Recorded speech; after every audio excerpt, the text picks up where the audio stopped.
What's up, sports fans? It's your man D Bats, your mind sports talk.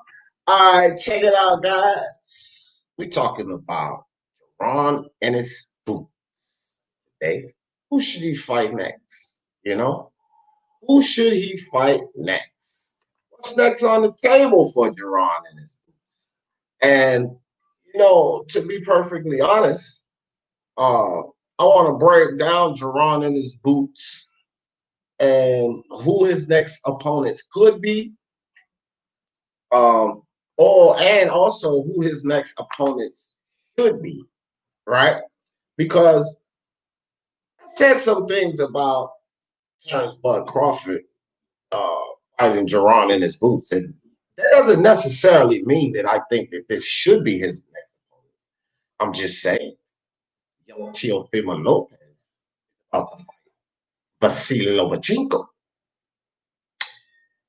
Lomachenko is rated like this guy here. Arguably, some people think he's above Lomachenko. Some people believe he's below Lomachenko. Even still, the argument for pound has consistently been Terrence Crawford, Lomachenko, and Canelo Alvarez. Now, young Jaron in his boots has 3 less knockouts than Terrence Crawford. And most people would say, well, level of competition. Well, let's dive into that and look at Terrence Crawford's level of competition, even at 140. It's not as if Terrence Crawford was fighting fighters on his level, because, to be perfectly honest, only Canelo and Lomachenko are considered to be on his level. So he was fighting opponents less than his level. He's not fought anyone with the size, in my opinion, skill set, reach, height, speed, or danger as Jaron in his boots. No one. Not at 135, not at 140, and definitely not at 147. I believe that Jaron in his boots could beat any opponent that Terrence Crawford has faced at 147. I mean, I would give him a win over Jeff Horn. I would give, even at this point, I would give Jaron in his boots a win over Jeff Horn. He simply cannot box. I would give him a win over Jose Benavidez. Where has he been since Terrence Crawford beat him? We would definitely give him a win over the city of IronKong. And I think that he could get past Idris Kavaliauskas. Now, Idris Kavaliauskas versus Jaron in his boots would be a quite interesting match. That's a name that we could throw up here. Well, who's next for young Jaron in his boots? The problem is with Idris Kavaliauskas and a lot of the other opponents is that Jaron in his boots is not signed to any majors. And it would be hard for him to get a name like that. So there are names that we can put up, and we will talk about that. Who could be next? Who could be next for Jaron in his boots? What would be a decent fight next for Jaron in his boots? I do believe that it's too early for Jaron in his boots to be facing off with a guy like Terrence Crawford. I believe that myself. I wouldn't argue with anybody that had that idea that it's too early for Jaron in his boots to face off with the Terrence Crawford. That I would agree with. But the facts are, he's not signed with a major. So it's hard for him to get any of these meaningful fights. And Terrence Crawford doesn't have a damn thing cooking right now. The fight that he has that's being talked about by Bob Arum with Kell Brook, that thing has not been signed, not been announced, not materialized yet. And, perfectly speaking, Terrence Crawford doesn't have a damn thing going right now. So why not fight a Jaron in his boots? Why not beat the kid up? It brings more intrigue than a fucking Kell Brook. I can guarantee you that. It brings more intrigue to me than a Kell Brook, because I see no chance. I see no fight. I see no potential and giving Crawford any problems from a Kell Brook. I really just don't see that. But this guy, this young guy, I do see him presenting some sort of difficulty. It does bring me some intrigue. The Kell Brook fight just doesn't. And when we talk about Sean Porter, well, clearly Crawford doesn't want that fight at this time. Sean Porter didn't want it when Crawford asked him But now Crawford doesn't want it when Sean Porter asked him. Sean Porter's the #1 mandatory. And I don't want to hear anything about Sean Porter just taking a fight on with Formella because that means nothing. Sean Porter took no damage in that fight versus Formella. He absolutely outclassed Formella. It was a one-sided fight. Formella never had a chance. Sean Porter is always really willing to jump back into that ring. If I say anybody who has the most gusto out of all of these characters, even Terrence Crawford, who has the most gusto at 147, the most gumption would be Sean Showtime Porter. See, Sean Showtime Porter has proven he's willing to take on anybody, anyone. I think Sean's proven that to us. Let me drop this link in the chat real quick for anybody who wants to chat about this. See who we got in the building, Queen Lisa. First up in the building, what's good with you, Queen Lisa? Appreciate you coming through. Chain with Ice, what's up, my man? What's good with you? Justin Trouble in the building. What up, Justin? Die Hard Casuals, what's good with you, fam? Appreciate you coming through. Let me see here. So, Coco Tyler, MXBC in the building. Can I have a black and mild? Yeah, I'm going to buy you one from the store. What up, Coco? Martin Ramos. He said, it's time for Boots to step up in class anyway. Exactly, Martin Ramos. I'm with you, fam. I believe that. Jeff in the building. What's up with you, Jeff? All right, guys, link in the chat real quick. I don't know what's going on with YouTube, but let me get these notifications out. And while I'm doing that, I will continue the discussion. And like I said, guys, me personally, I do believe that Jaron and his boots could use some fights here before he jump in the ring with Terrence Crawford. That's a really big jump up the line, regardless of how promising Jaron and his boots is. In my opinion, he's in the same situation. Slight the belt because he doesn't have a belt at 147. But who would he get that from? Errol Spence? Never get a fight with him. Manny Pacquiao? Nope, he would never get a fight with him. See, Teofimo was in the position, put himself in the position to get a fight with Richard Coleman. And Richard Coleman had no plans. His future was open. So this was a young fighter coming up. No reason for Richard Coleman not to be confident against this young Teofimo Lopez, so easily he took the fight. But most importantly, young Teofimo Lopez was signed with none other than Bob Arum, top rank, probably the biggest in the business right now, versus Jaron and his boots not being signed to anyone. And so he found himself able to get a championship fight, versus a Richard Coleman. Jaron and his boots is not so fortunate because, again, he'll never get a fight at this point with Manny Pacquiao or Errol Spence, and that's the only way he could have captured any type of title at 147.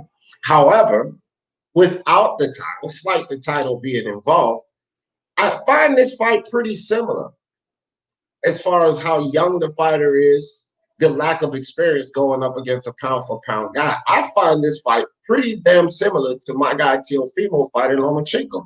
Jaron and his boots fighting Terrence Crawford. And here's where I see this inconsistency with the boxing fan base. Nobody wants to really look at it like that. But you tell me how much more of a chance, honestly, does Teofimo have fighting Lomachenko than Jaron and his boots has fighting Crawford? It's essentially the same situation. Jaron and his boots would be in a win-win situation. Terrence Crawford would get minimal credit for beating him. Same thing with Loma. Teofimo's in a win-win situation, and Loma will get credit, but minimal credit for beating him. He's beating up a young guy that he's supposed to beat. If Terrence Crawford was to beat Jaron and his boots, he would be beating up a young guy that he was supposed to beat. Very similar situations. And so Terrence Crawford, with nothing on your plate, no intrigue in a Brook fight, why not? That's what I say. Why not? Fight Jaron and his boots. That's my whole thing. I don't think Jaron and his boots is any more ready or not ready than my guy Teofimo Lopez. I think that he serves just as much opportunity and he has just as much chance as beating Terrence Crawford as Teofimo Lopez had beating Lomachenko. Terrence Crawford's been wobbled. You guys see it. Yurioka's Gamboa at a lower weight wobbled this guy. We don't give Terrence Crawford no iron chin like Danny Garcia, Errol Spence, Sean Porter. No, sir. We're not going to give him that. Jaron Ennis boots has shown that he's got some pop with him. Makes that fight pretty intriguing. Makes it pretty similar to me, like Teofimo Lopez and Vasil Lomachenko. See Terrence Crawford moved on up. Where this guy, he's not fought anything under 147. As a matter of fact, 4 of his fights were at a catch weight over 147. More similarities in the young Teofimo Lopez versus Vasil Lomachenko because while Terrence Crawford had to move up and wait and acclimate to 147, this guy here has been living at 147 and will go higher and higher. Teofimo didn't have to acclimate to 135. He was living there while Lomachenko came up and Teofimo was only going to go higher and higher. Very similar situations here. Very, very similar situations here. And again, guys, remember, Jaron Ennis Boots has only 3 knockouts less than Terrence Crawford, but he has 10 fights less. So we can assume that this guy has more power. I think that's a safe assumption because all of his fights, again, didn't come from 126-35 or 1-4. His fights, his knockouts, all in the higher weight class. Remember, guys, that's a big jump.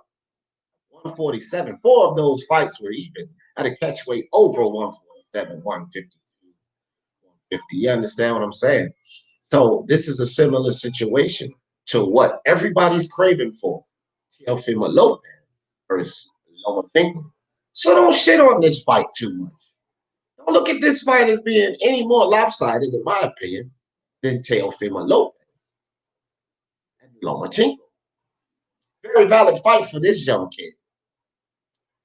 Huge step-up fight for this young kid. But what's most important, this kid doesn't want to waste time with the Jamal James, with the Sergey Lipinets. He doesn't want to waste time with those guys. He wants to shoot right to Terrence Crawford. You guys remember young Teofimo Lopez prior to the Richard Coleman fight. All he wanted to do was fight Vasil Lomachenko.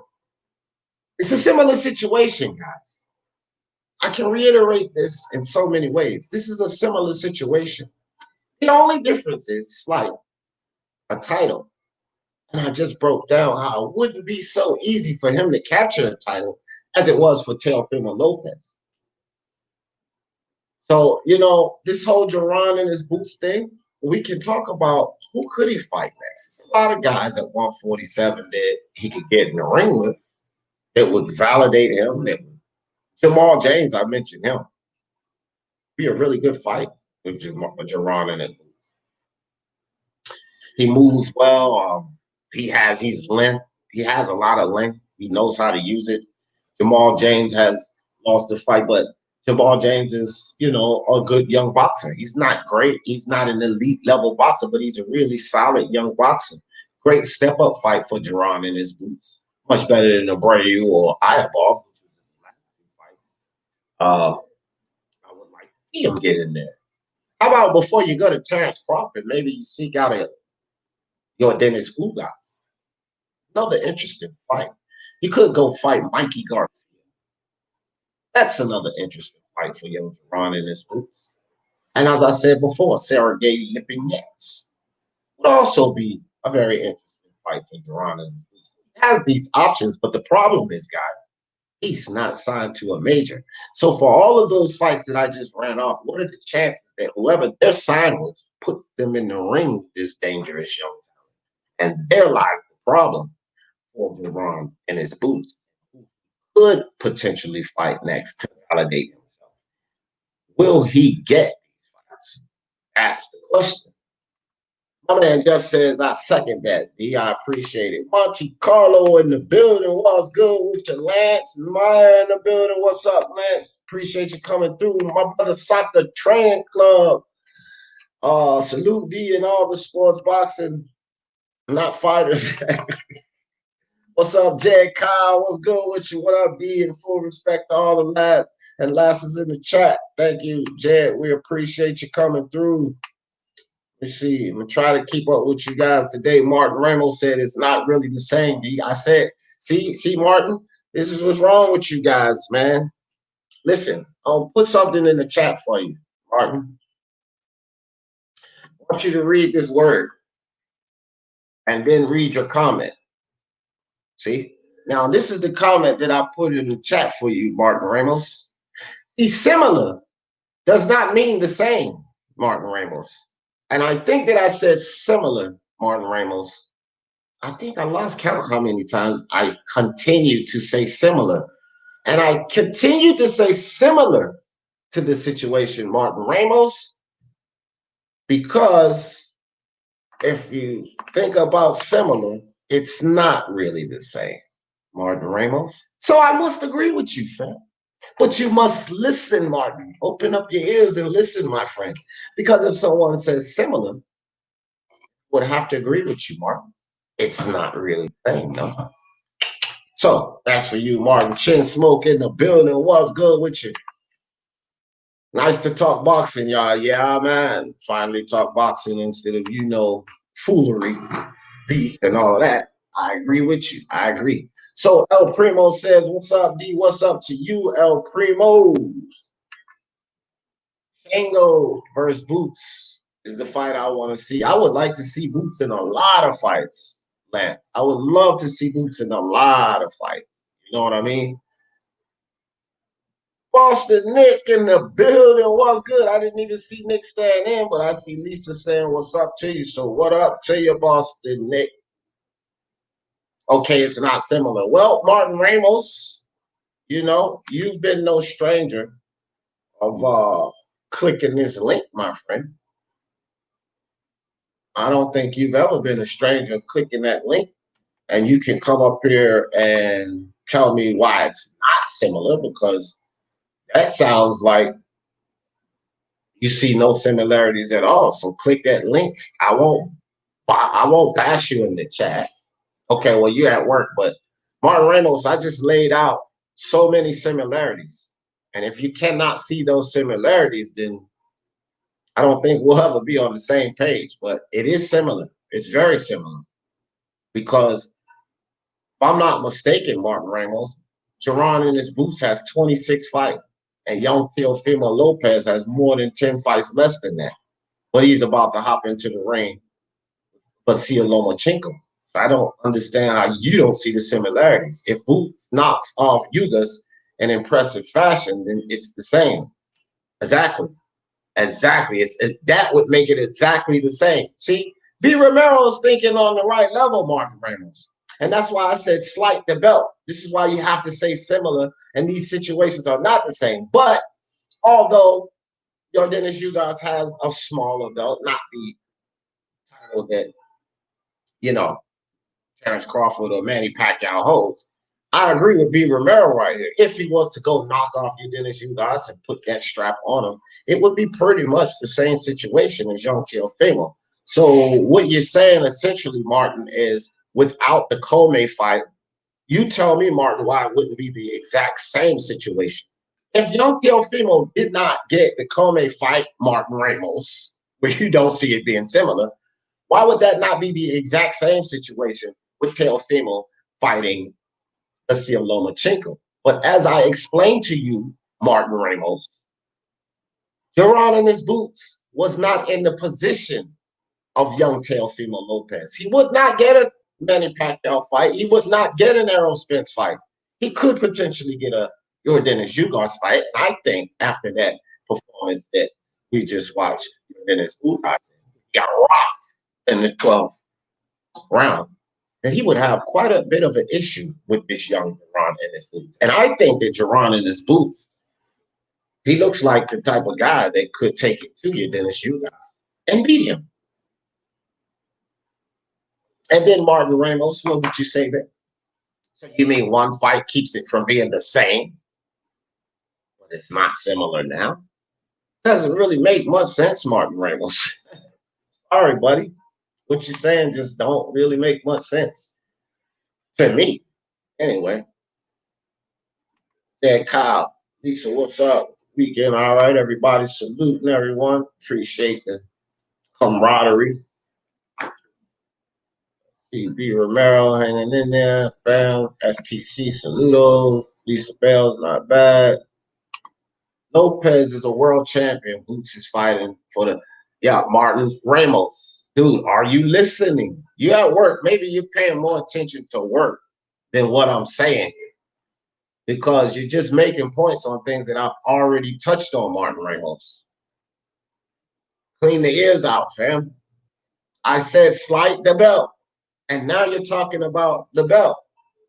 I said slight the belt. I even broke down to you, Martin Ramos, why he wasn't in position to capture a title. He's not with a major, okay? We can't just forget about the politics of the sport, Martin, just because you want to make an argument. You have to incorporate and acknowledge the politics of the sport. Jaron in his boots, Martin Ramos, is not with a major. So these fights that you're talking about, he will not get. Slight Teofimo being in position and getting the Comey fight, what is the difference, Martin Ramos? Because you can't tell me that. You just want to disagree with the fact that it's similar. And I've given you so many ways that it is similar, my friend. So you just want to disagree with that, but you're offering nothing valid to back up your perspective. Sorry, fam. Champ Ross in the building. Was good with you, my man, Champ. So yeah, guys. So real quick, man, let me put out these notifications because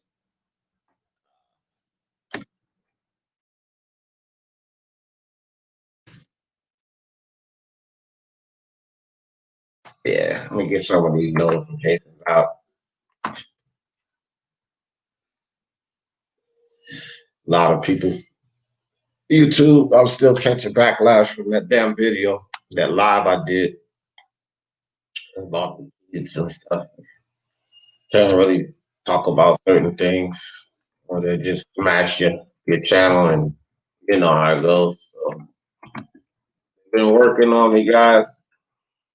Been working on me, so I got to take the time to put out these self notifications. Good thing I've been working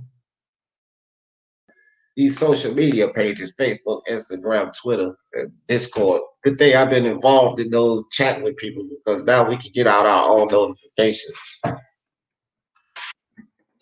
And to hell with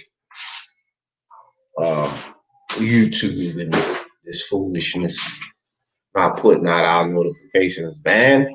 Makes no sense. Got to do it myself. That I'm going to do it myself, YouTube. How about that? You sons of bitches. They don't strike me for that. YouTube don't like me calling them sons of bitches. Well, all right. All right, D Jefferson, there's another 2 weeks of no notifications for you, smart mouth. It is what it is, man. All right. Let me see. All right. Martin Ramos just don't want to let it go. What are you talking now? Music as a little high here, and my ears are clean. Oh, okay. Well, turn the damn music down so you can get the point. Martin Ramos, that's what I said. Joseto Lopez would be a great setup. Joseto Lopez would be a good fight. That would be a good fight. That's what I want. Some names like now. That would be a very interesting fight because Joseto Lopez is what I consider a good journeyman. He's definitely a good journeyman, sort of like a Derek Chisora at heavyweight. If you can get past him, then you're making, a statement. You know, of you being valid in that division. I look at Lopez like a Derek Chisora. Usyk, Alexander Usyk goes in there and beats Derek Chisora, then it gives him validity at heavyweight. If Jaron Ennis boots goes in here and he takes out Joseto Lopez, it gives him validity at 147. I still don't think that would say, yep, he's ready for Terrence Crawford, but it would make that fight more valid. So great call, Lisa Bales. Great call. My man, Best of the Best. Y'all check my man, Best of the Best out. That man has insight on this sport. No bullshit. I like him, respect him. He's like DJ. He calls it straight down the line. Shout out to you, Best of the Best. Y'all get over there and check his channel out. And if you're intrigued and you like what you hear, hit that subscribe button for my man, Best of the Best. Best of the Best says Jaron Ennis definitely was highly impressive this past Saturday night. Excellent performance. I don't know, Best of the Best. Hey, you can come if you got time to come talk about that with me, Best of the Best. Click that link, but I'm not sure. Like, I think, listen, man, Jaron in his boots should have put Abreu away, right? And we gotta see. We can say impressive, but let's say impressive about him calling out Errol Spence, Terrence Crawford, and the top guys. If he feels he's ready for those fights and he's being held back, then he should have beaten that guy in a one-sided fashion, knocking him out, stopping him early, 6 rounds or less. So he showed a high level of skill, and this is what I like about it, Jaron in his move. You know, and showed the movement, the defense, the hand speed, the range. You know, he has the tools, and that's why I think that it's as intriguing as a Lopez Lomachenko fight. So, but I'm not so high on his performance. Me personally, Best of the Best. He did well, but I'm not really high on that performance.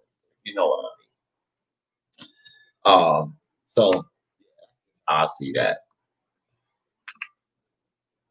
It's Ennis, that Philly fighter. Yep, that's Jaron Ennis, Jet, the guy from Philly. D Jeff, what's good? What's good? Chopsticks, my man. What's good with you? Yep, Jed, that's him. Is the Philly champ. He's taking Danny Swift Garcia's spot. You know, Jaron in his boots is not trying to cherry pick. He's trying to make it happen. Danny Garcia don't want it.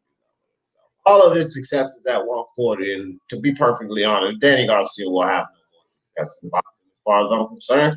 This kid here, he's Philly's new star. His ceiling is high right now. So Danny Garcia will be a memory for Philly soon enough.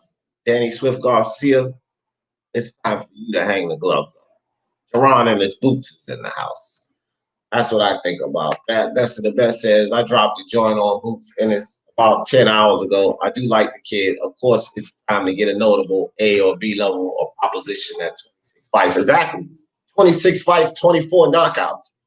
Terrence Crawford has 36 fights, 27 knockouts. 3 knockouts more than this kid, but 10 fights more than this kid. Terrence Crawford only has 4 fights at 147. The rest of his fights are at lower weights, guys. I cannot reiterate how this is an intriguing fight, in my opinion. Very, very intriguing fight. And again, this is all opinion-based. Some people may not see it that way. And if you don't, then I have no problem with that. I just think that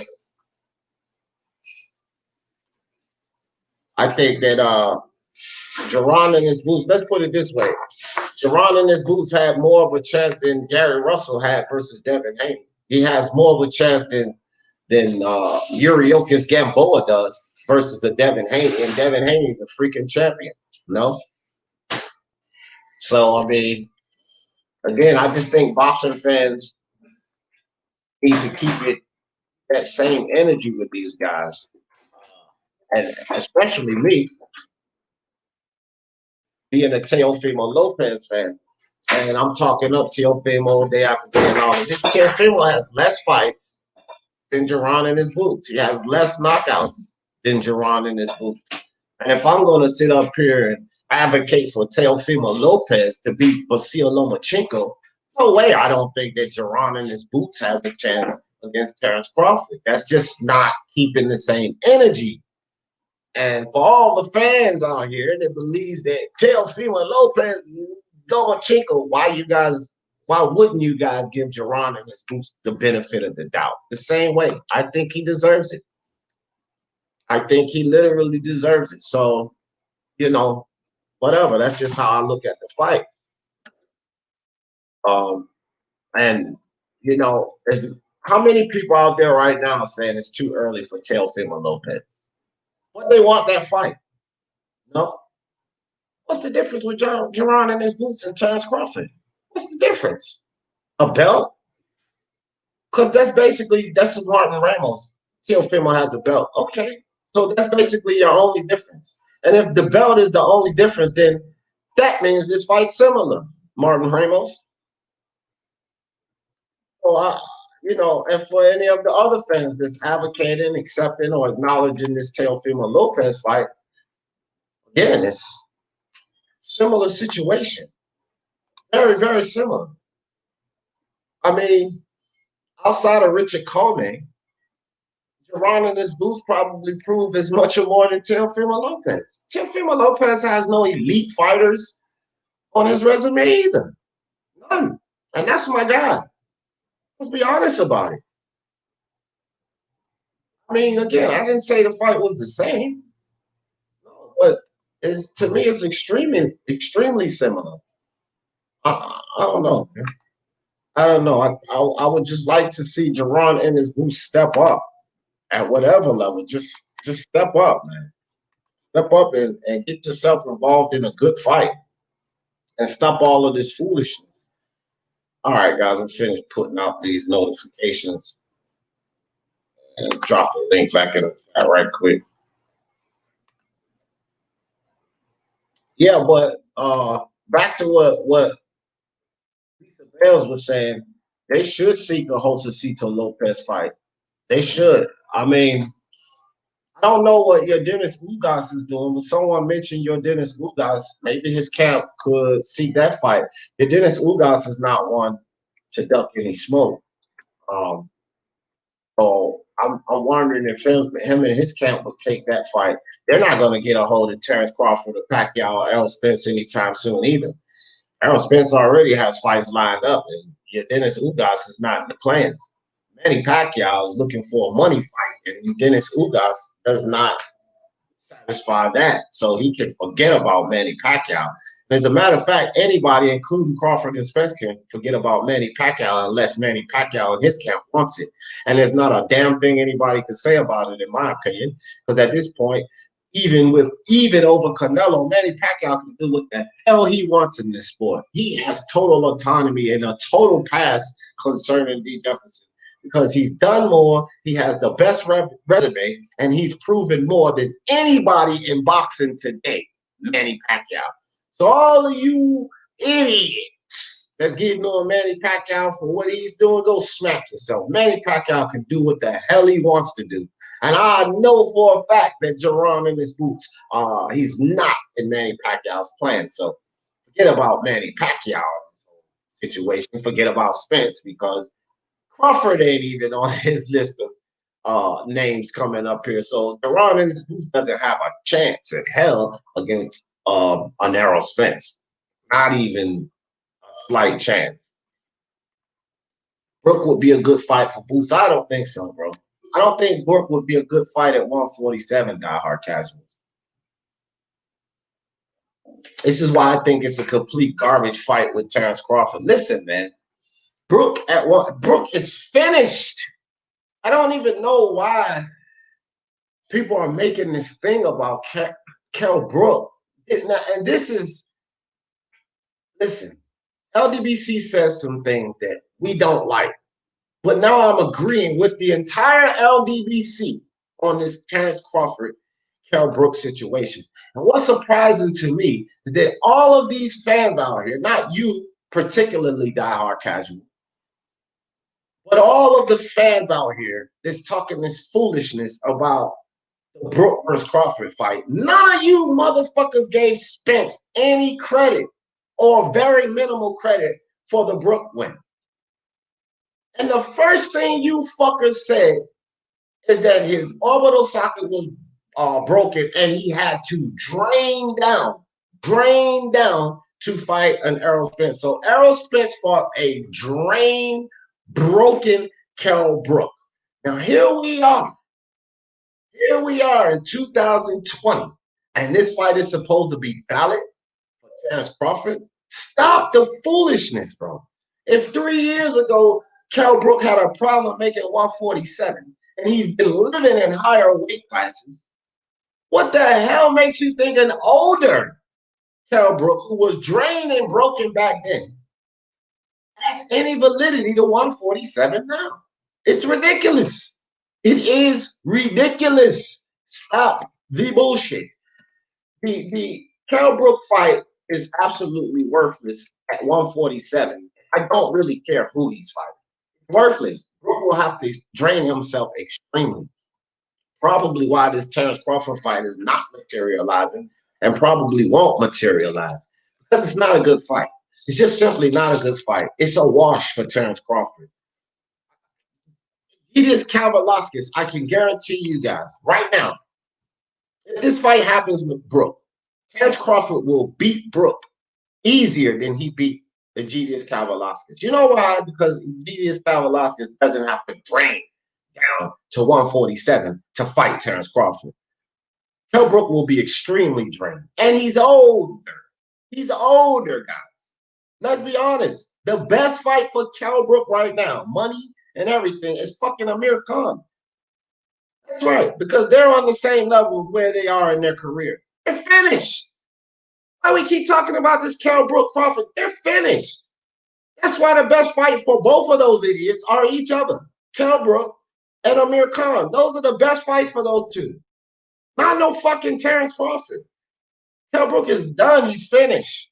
Period. Like, so let's stop this. If he was finished against Errol Spence, and I know most of you heard this, like shitted on my guy Errol Spence about the win over Kell Brook, it doesn't mean that much. Now it's supposed to mean something for Crawford 3 years later after he's been in a higher weight class. Stop the foolishness, man. I don't want to hear shit about this Kell Brook fight. This bell should be exciting. Historically, Philly fighters, along with Mexicans, are the most realest warriors in the sport. What I made the Chavez Taylor fight. That's what made the Chavez Taylor fight so special. Yeah, Philly fighters got a lot of heart. I will say that. Is Usyk the truth? We'll soon find out. Yep. After that fight with Chisora, if he can get down to the weight, that's the thing, bro. The weight, it's just Brook fighting Bud is laughable. Thank you. Exactly, Andre. No doubt, D. Yeah, I feel you, bro. Pennsylvania fighters are by far the best on the East Coast historically. Jed Kyle, stop that. Let me tell you something. See, this is where sometimes guys that's not in this culture, not from, America, can't make that statement. Pennsylvania fighters by far the best on the East Coast. What Pennsylvania fighter do you have over Pernell Whitaker? Jed Kyle. Pernell Whitaker was from my home, Virginia. Give me an answer to that, Jed Kyle. All right. How do you do this week on boxing? We did 10 fights. I missed one. So 9 out of 10. 9 out of 10, Mills. Shout out to my man Mills in the building, MMA locker room. If you guys want to make some money, check out my man Mills on Twitter. He has a special called Bet Your Lunch Money. Man is on fire. Also, you want to go check out my man Mills, Pub Sports TV, when the UFC events come on. Go click on Pub Sports TV. You see my man Mills, aka MMA Locker Room, my brother Boston Nick, my man Mo Screen, Billy in the building, Preston up there. Let me tell you something. These guys will make you some money. They made me some money. All you got to do is listen to them and lay the bets. All you got to do is check my man Mills out, bet your lunch money, and make the bet. And he'll make you some money. Shout out to you, Mills. Appreciate you coming through, fam. I know. Just saying as an opponent, Andre. Oh, yeah. Yes, he should have put that dude away, too. Yeah, he should have. He should have put him away, man, earlier, too. I'm at work, D. Can't jump on, bro. Okay, yeah, no doubt. Oh, I read it wrong, D. It's all good. I do that shit all the time, Jousting. They get on me all the time. You didn't read my comment right. You read it wrong. Yeah, I'm guilty. I'm guilty, chopsticks. No worries. Jeff, he is definitely the true second best cruiser. Wait, all time. Yep, next to Holyfield. Yep, yeah. Must be talking about Usyk. Swift overrated. Well, yeah, at this point, yeah, he's overrated because people still think he's, the DSG of old, and he's just not. So I would agree with that, Jeff. Gamboa is a great test. That's funny. What up, D Jeff? How we doing, chat? What's up, RBT in the building? I think he can do good, maybe, but not against the top division, especially Fury. Bad matchup for him. Joshua beats him as well. I think probably even wilder KOs. And must be talking about Usyk. I just have to see after this Chisora fight. I have to see how he can hold himself in this Chisora fight, Jay Kyle. If Alexander Usyk holds himself well and wins this Chisora fight, I'm not going to doubt him against anyone. I have to keep it real with you. I wouldn't doubt him against anyone. I wouldn't just necessarily put him over these guys, but I definitely wouldn't just doubt him. Because Alexander Usyk's a special talent himself, man. This dude got extreme footwork, not low-level footwork. He has high-level footwork. He's up there with the Furies and Bosdicks and the Lomachenkos. He has that good footwork for his division. I'm not sure, man. I have to see how he looks against Derek Chisora, and if he does well there, then I'm gonna probably give him more credit than most. Martin Ramos says Boot's record is full of C-level fighters. No hate. What is Teofimo's record full of, Martin Ramos? Because he only has fights. You could give him Nakatani and Richard Coleman. What else, Martin Ramos? This is the thing, bro. You got to be honest about these situations in boxing. Can't be double standard. You can't say it's okay over here, but it's not okay over there. This is what we got to stay away from. We charge the LDBC. You in this community, Martin Ramos, you over here, you at Punch Drunk, you at IBFP, and we charge the LDBC for this types of foolishness. You got to keep it even, fam. You have to. Everything shot that you basically throwing at Jaron Ennis boots applies to my guy, Teofimo, outside Nakatani and Richard Coleman. It applies, Martin. Teofimo has not fought a bunch of high-level fighters. Is it because he's Hispanic? He gets the benefit of doubt, Martin Ramos? Because, see, I'm Hispanic and black.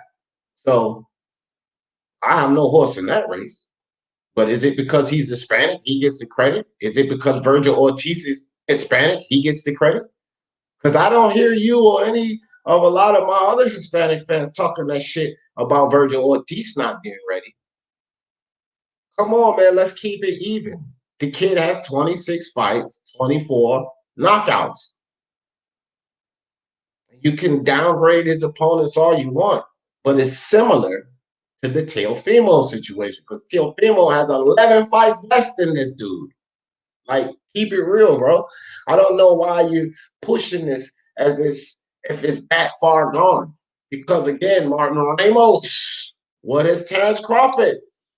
What elite fighter has he fought at 147, Martin Ramos? Not fucking one elite fighter at 147 has Terrence Crawford fought. And Jeff Horn is a B-level fighter, Martin Ramos. I don't care he bullied Manny Pacquiao and got a favorable decision because that's all he proved. But he's a B-level fighter. He is. Man, be honest with yourself. Be honest with yourself. But I guess we can't talk Usyk. Yeah, he's got to prove himself. Got to prove himself. That's the only thing I say about Usyk. Got to prove it. Manny Pack, top 20 ATG. Could be an argument for that, but there's a lot of guys who's done a lot in this sport, Jay Kyle. One of my all-time fighters that I have in the top is a guy named Sam Langford, Jay Kyle. And we talk about Manny Pacquiao, his climb 8th division. Oh, Jack Kyle, Sam Langford, Jack Kyle, went from lightweight to heavyweight. Pretty much dwarfs Manny Pacquiao's climb, doesn't it, Jack Kyle? I mean, it really dwarfs Manny Pacquiao's climb. Sam Langford, Jack Kyle, has 3 times. And although Manny Pacquiao has a lot of fights compared to the guy in this era with his 75 plus fights, Sam Langford has 3 times that amount of fights, Jay. Huh? He's climbed way more divisions than Manny Pacquiao, Jay Cobb. And guess what, Jay Cobb? Sugar Ray Robinson is another guy who climbed a lot of weight divisions. 3 times the fight as Manny Pacquiao. The list can go on and on, Jay Cobb. So although he's miles ahead of a lot of guys in this era, when you dig back into things, Jay Cobb, the top 20 could still be an argument. But I do think that Manny Pacquiao deserves to be in an argument. So that's what I say about Manny. Toby Ball in the building. What's good, Toby Ball? Appreciate you coming through. If Usyk wasn't 6'3", I would be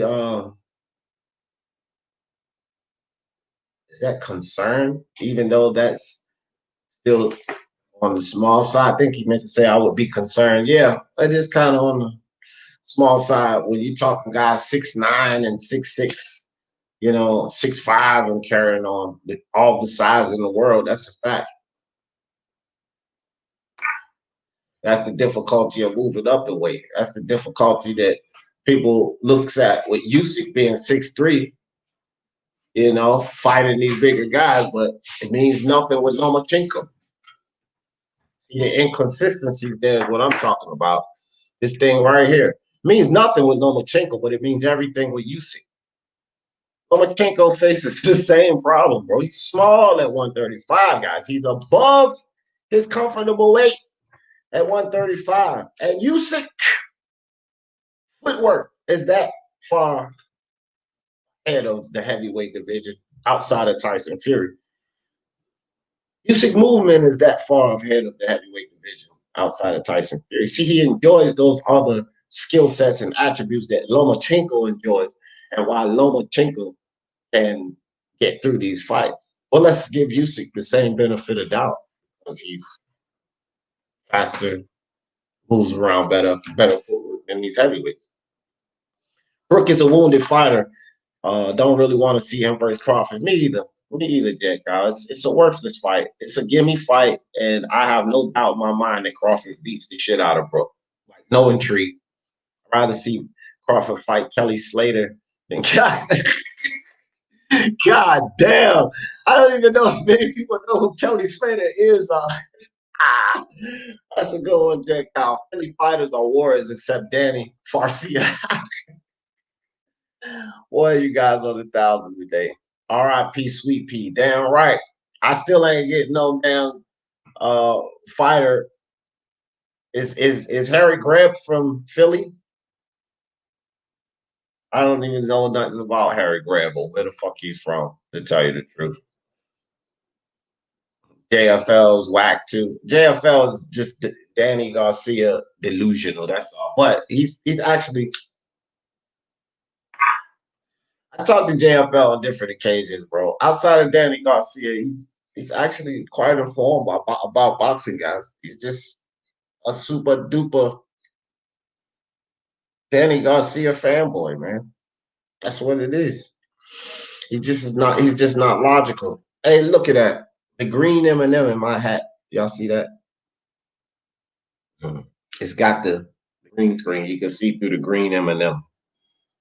That's pretty cool. All right, but anyway. Let me see. Pennsylvania, also Frazier, Charlie Burley, Hopkins, Harry Greb, Meldrick Taylor. Virginia ain't messing with that. Sorry, D. I said one fighter. Now, out of those guys, they have accomplished. But we're talking skill. Which one of those five? I said, who could you put over Pernell Whitaker? Don't tell me Sweet Pea ain't fucking with that, Jay Kyle. Don't tell me that shit. Joe Frazier was a great heavyweight. He wasn't a better boxer than Sweet Pea. Can that bullshit. Charlie Burley was a great fighter, not a better fighter than Sweet Pete. Can that bullshit? Harry Greb, you can make the argument. Meldrick Taylor, maybe. But I said, you give me these Philly fighters, it's over my guy Sweet Pea. You still ain't done that. And that's just Virginia. So I'm just saying you can't make an oblique statement saying Philly is this and Philly is that. No, no, sir. And I don't know the history, but I wish Marco Rival was on here because I guarantee you he would dump the fuck out of that statement, fam. Because I'm not a history buff like those guys are. But I can guarantee you he would dump the fuck out of that statement. You can't say that, bro. The America has a lineage of fighters, just like Mexico and a lot of other nations. We have a lot of fighters. Where was Ali from? Was he from Philly, Jay Kyle? Was Joe Louis from Philly, Jay Kyle? How about Sugar Ray Robinson, Jay Kyle? How about this great Sam Langford that I just talked about, Jay Kyle? And I would put all of them over the names on your list, especially Frazier, because Ali bested him.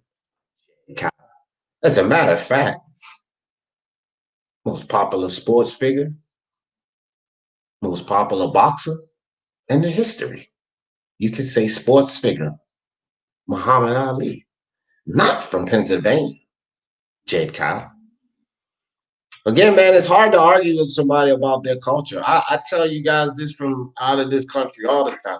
I wouldn't argue with you guys, and I always say that. I've conceded on AJ statements. I'm like, I don't know, because you guys are over there. It's hard to argue with someone about their culture and what's happening in their culture. Even if you are a history buff, it doesn't matter. If you don't live here, it's tough to argue with someone on that. To be honest. Especially Jed Kyle, me being from the East Coast. I was born in Virginia. That's on the East Coast, Jed Kyle. Man, you might not want to take on, buddy. I'm trying to tell you. Might not want to do that. Them soulless eyes are spooky. I believe in you. Yeah. Mindy, what's up? What's up with you? Crawford 10 can't hold up against Boots blistering combos. Niggas need to stop that bullshit. You know what I'm saying? And I won't go that far, but he can give him some problems, man. That dude is quick. Who got the hand speed? If y'all tell me Terrence Crawford, you bumped your fucking head. Then he got the hand speed advantage over Boots Ennis. No, the fuck he does not. No, he doesn't. Crawford has the experience over Boots Ennis, but not at 147. Who got the experience at 147 over Crawford? Well, if I'm not mistaken, Jaron Ennis Boots has over 26 fights, and that beats 4 fights. Experience at 147. Let's keep it real. Stop the nonsense. Very true, D. Thank you, my friend. I'm Hispanic and Hispanic. Good shit, Brown gone. BGY, you stupid. Yeah, that is funny. That's funny. Sam Langford, top 5 all time. Yes, sir. Uh-oh, Martin wants to chime in. What's up, Martin? I know you at work, Martin, so I'm gonna let you have the floor, fam.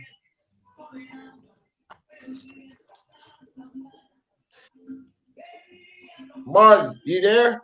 I hear the music. Good thing I don't monetize because I do hear the music. You would have gotten me demonetized if I was worried about that. So, all right, Martin, just put yourself off mute when you're ready to talk. I'm gonna put you on mute for now. All right, so Martin is in the building. I guess he's gonna come tell me about Teofimo Lopez and whatever. I know all about Langford, the best Canadian fighter ever. Yeah, man. Ain't from Philly. You know what? You got me too. I didn't even know he was from Canada. See, I tell you, I'm not with the history, but shout out to you on that. That fight work will come into play. He doesn't have that. He's a Luton duck. Who are you talking about, Jeff? Red Glove Militant, the building. What's good with your Red Glove? Red Glove said I'm working, but listening. I appreciate you, my man. Appreciate you. Don't forget to hit the like, guys and girls. Appreciate that, Def. Y'all heard my man Def smash the like. Smash the like. My favorite Philly fighter of all time is Smoking Joe Frazier. Yeah, Smoking Joe, man. He's one of, it's a lot of good Philly fighters, though. I will give Jet Kyle that. And yeah, Harry Graham, I didn't even know he was from Philly, but that dude's.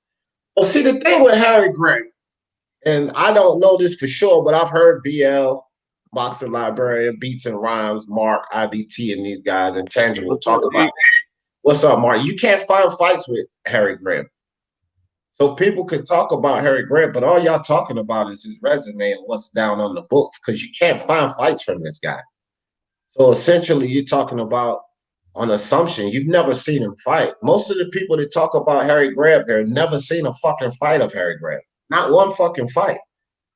And I always get bewildered on how people can assess a fighter and never fucking seen him in the ring. That's my whole thing with Harry Grant. None of you motherfuckers ever seen this dude in the ring. Don't fucking lie, bro. Y'all haven't seen him. Ubas versus Boots. Yeah. Yeah, we spoke on that one. Scott Brown in the building. All right, Martin, you at work. Let me let you talk. You tell me why this is nowhere similar to a Teofimo Lopez and Lomachenko fight. Your floor. No, let me clear something out with you. I must have missed something. The music was playing, and people were talking to me, so I just caught I picked up what I picked up. But don't accuse me of liking guys because they're Latinos. No, I was fucking with you, dog. I was fucking with you. That's why I was like this, Don't do that because Teofimo's from New York. Teofimo's from New York. He's Latino, and I'm going for Lomachenko. So that shit don't apply to me. No, I was just fucking with you, dog. That's all. No. I promise. I won't. I didn't mean it. No, but as far as Crawford and Boots, I would love to see that fight. I just say Boots. He has a lot of fights, and there's nothing noticeable in his record. That's what I have to say. But I don't got nothing against that fight. That fight is great. Yeah, it's better than Brook. Like, I don't want to see him fight Brook. Yes. I would much rather see Crawford fight this guy than to fight Kell Brook. Yes, I would rather see Crawford fight Dennis Ugas than to fight Kell Brook. Yeah. Adidas Kavalaskis rematch before Kell Brook. Yeah. Sergey Lipinets before Kell Brook. All of these fights I would rather see Crawford in before a worthless fucking fight with Kell Brook. You know what I'm saying? Like, that fight is completely Garbino. Scott Brown, that is a beautiful fight. Erickson Lubin, Marjamov. But I picked Marjamov. Actually, guys, I like Marjamov. I think that Erickson Lubin is a good boxer, a good young boxer, but from this last performance, I think Jamel Charlo beats his ass again in a rematch. So up and coming Marjamov and the Lubin, if he could get past that, that would be proving something. That should be a fight they should seek. Scott Brown, good call. What do you think about that, Martin Lubin and Marjamov? It should be a good fight. It should be a good fight, but Lubin looked a little shy in his last fight. He might lose that one. Yep. I agree with that, bro. That's why I was like, I would pick Marjamov. I'm not even going to lie. I'm not hating on Lubin, but I like Marjamov. I like what I see in Marjamov. And I think that he might get Erickson Lubin. As a matter of fact, he might sleep him just like Jamel Charlo did. Not in the first round, but he might sleep that young boy. In the Jamel Charlo fight, he just got caught. It was a weird punch that caught him. It was, look, I don't like, let me tell you something. Jamel Charlo is my guy again. I already said this. I was giving him and his brother a lot of heat, but before this throughout this Tony Harrison series, fighting Tony Harrison, won the immediate rematch. Tony Harrison gets hurt. He goes in there, dispatch Cotto, come back and take his belt back, and all the names that he hollered out and put himself into a unification match.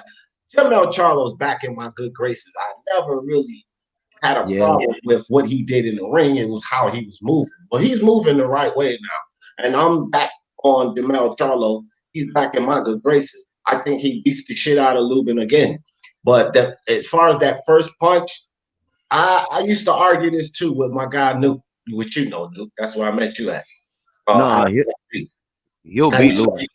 Yeah, I used to argue this with Nuke. That was a well-placed, perfectly timed punch. Lubin was slipping. But Jamel Charlo, that was a well-placed punch. It looked like he ducked into it. Like he just bang, like the force of the punch and him ducking right into it, that finished him off. Pacquiao Marquez. Good fight, right? Yeah. Marquez timed that punch perfectly. Pacquiao's momentum came right into that punch. That's what happened with Jamel Charlo and Lubin. He came right into the punch that he was throwing, right into it. Abdulayev and Devin Haney, he came right into the punch. His momentum was coming right into that punch. That's what we've seen with Jamel Charlo and Lubin. It just happened early.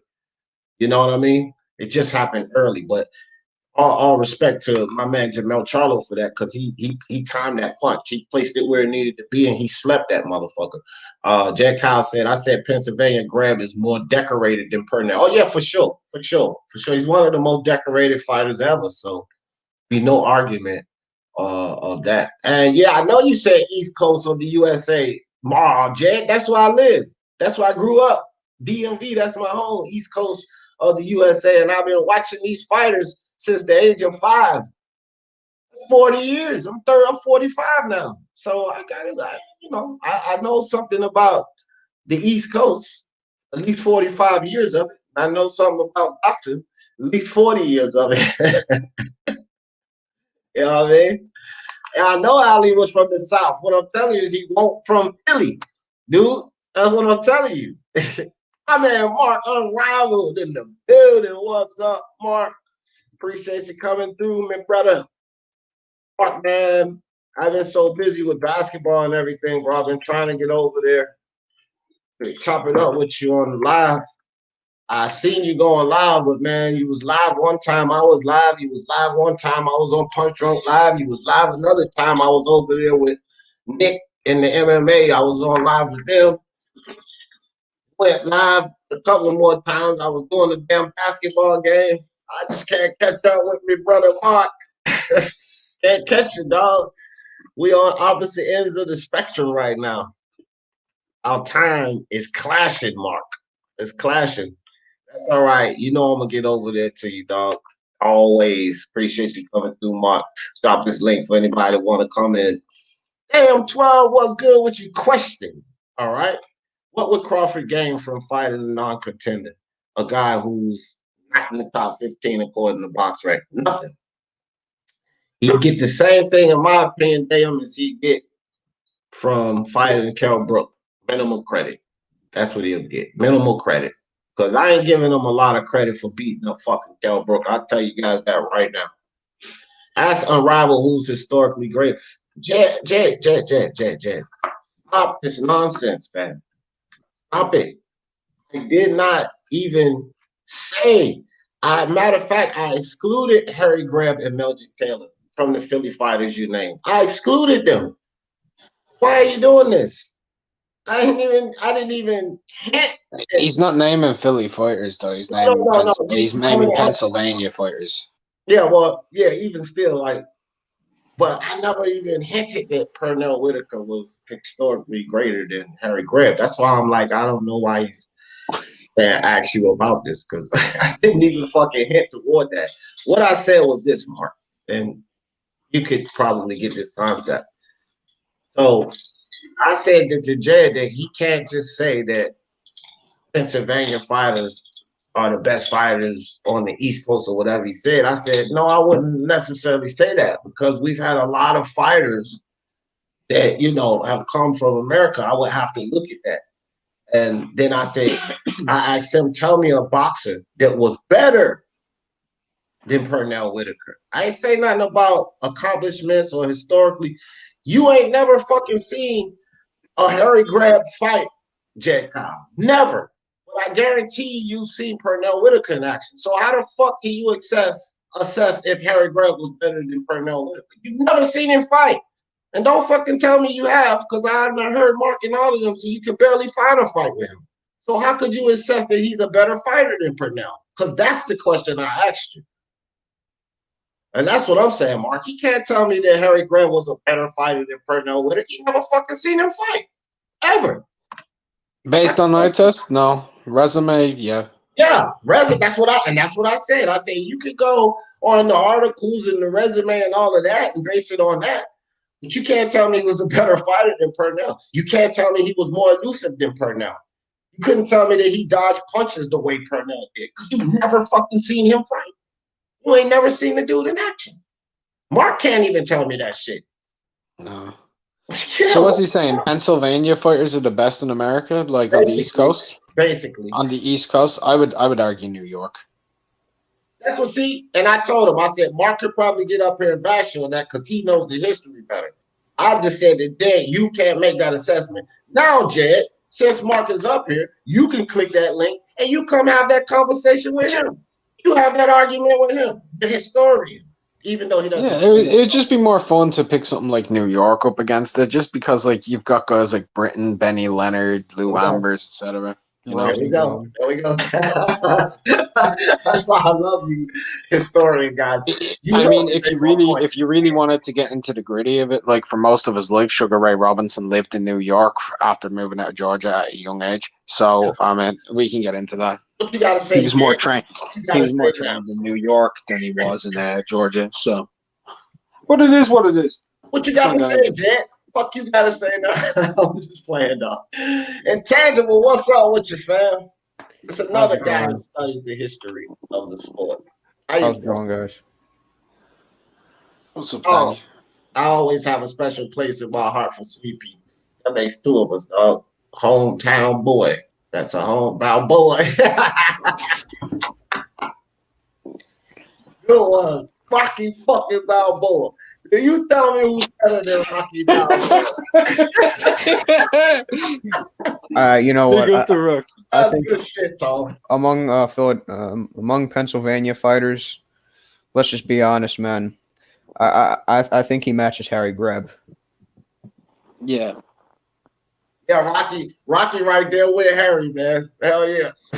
Y'all crazy, bro. That's funny. Harry Greb, I'll be honest, is one of the greatest fighters of all time. Like on pure resume, dude, he has the most individual Hall of Fame victories, bro. Dude, didn't I answer that question once, damn? I said about the same fucking credit he gets from me for fighting Kell Brook. That's my answer. You don't have to like it. I said for me, though. So I'll ask Intangible and Mark your question. So his question to me is, what would he get out of fighting basically Boots? And I said the same he'll get from me out of fighting fucking Brook. Brook is finished at 147. He ain't competing at 147. So fighting Boots and fighting Brook is essentially the same credit to me. Now, what do you guys think about that statement? I think it's bad. I think it's very bad that at this state of Terence Crawford's career, people are picking between a shot, watered down guy cutting down weight and a prospect who hasn't fought anybody inside the top 40 in the world. I mean, that's telling you where the level of Crawford's career is at right now. If these are our discussion points, when people like, who should he fight next, bro? He should fight the best fighters in the fucking world next. That's who he should be fighting. He shouldn't be looking at Jaron Ennis. Like, I get the people be like, well, why not? Why not with Jaron? Yo, Jaron just had a win over Abreu. Abreu hasn't been good since 2013, really. He forced good to stop him, fair play to him. But at the same point, for me, like, I don't be looking at, like, Bud's next opponent should be Jaron. I think Jaron's next opponent should be Joseto Lopez. Lisa said the same thing. I agree. Yeah, a solid tough guy, going to give you rounds, capable of hurting you, giving you issues, good boxer. I mean, that's the type of guy he should be getting in there with, like that guy to get you ready for when you have to have a fight with a Bud. Going in there with a fight like Bud now for Jaron is just that's fucking unnecessary, to be honest, and it's stupid. I mean, Crawford should fucking fight. So if he can get the fight and make it happen, he should be fighting Sean. He should be fighting Sean, man. That's why I love you, dog. Everything you just broke down, I literally said before you came on. Everything. That's why I love you. We see eye to eye. And Lisa said what you said about Joseto Lopez, and I responded the way you responded. I said that Joseto Lopez is essentially at 147 what Derek Chisora is at heavyweight. That's the guy that can prove that, give you validity. Yeah, Well, I think look, Joseto Keith Lopez. Thurman had a tough night with Joseto Lopez, right? Well, who was it after that? John Molina Jr.? Joseto Lopez punched the shit out of him. Joseto Lopez looked like a prime top 5 heavyweight against fucking John Molina, bro. And against Keith Thurman, do you know what he looked like? A solid guy who's not giving you an easy night's work, because that's what he is. Right. He's solid. Actually, it actually even makes even more sense. I think Ennis is ranked in the top 15 in the WBC, and if he wants to get to like a Spence fight, for example, I think Joseto Lopez is ranked number 7.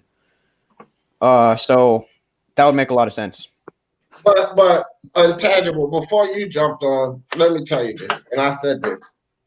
It's no fucking sense in Jaron and his boots looking at Spence or Pacquiao.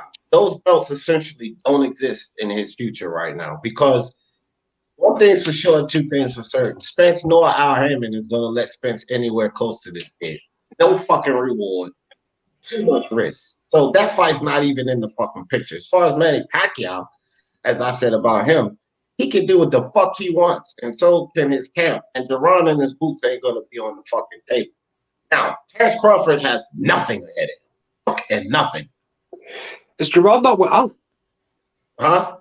Is Jaron not with Al? Jaron's not with anybody, which is what his fucking problem is. He's not signed up with any of the majors. They're trying to get him for like 3 or 4 fights deals, but they don't want to sign to any of them. But that's his fucking problem, because he ain't no bone. They're not going to throw him no bone because he ain't giving up nothing. Eddie Hearn, if you were listening, get that kid. Get that kid if you were listening. Get him, right, because you need someone who can future become a star. You build him, force him into a mandatory, give him enough experience. He'll probably get you that belt and a foothold in the welterweight division. You need that in the States. Get that kid. Yeah, but I'm not sure if it's these networks or promoters. I think it's Jaron and his team. I guess this is like the path they want to take because of all of the bullshit that goes on with these majors signing to him. But dude, if Gerard is listening, create Gerard at his Boots Promotions, yeah? I'd do a co-promotional like Devin and Bill Haney have or some shit.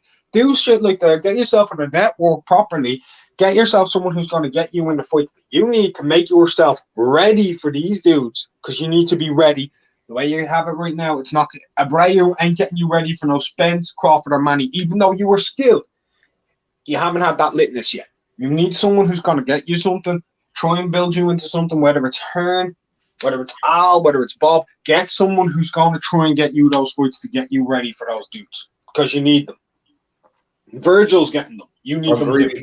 Agreed. Totally. Blues Boxing says Khan versus Brook chip sale a long time ago. Nobody's interested. See, here's the thing about that. Fuck Brook. Fuck the both of them. Well, yeah, that's what I said. And what I was just saying, Blues, is that just like Mark said, fuck the both of them. So the best fight for them is themselves, because don't nobody give a shit what they do. So the best fight, whether that ship sailed long ago, ain't either one of them really doing nothing significant. So see who's the worst of the worst and fight each other. Make you a little point and get the hell out of the way. I say, Mardramal is #1 WBA. Is he? Is that right? Or is he joking? Either you guys know. Intangible Mark. Is Mardramal? Yes, he beat Eric Walker for, I think, an. I didn't hear what the question was, because it's on the screen. It wasn't a question. I'm not looking at the screen. I'm walking around. Mardramal is #1 WBA. He beat Eric Walker for an interim title, didn't he? I think so. Yeah, I don't think he'd be #1. I think he would actually be a WBA titleist. Yeah, if he's an interim champ, he's not. I thought he was he's #1 up there. He's up there. Dean Tunney didn't fight at heavyweight until he pulled Tommy Gibson up and wait for Gibbons. Tommy Gibbons.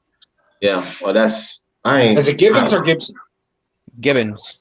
I don't know. I'm not reading y'all comments, y'all. That's my comment. I typed in Gibbons. Yeah. Ayob's in the building. What's good, Ayob? Oh shit! Ayob said that's right, D.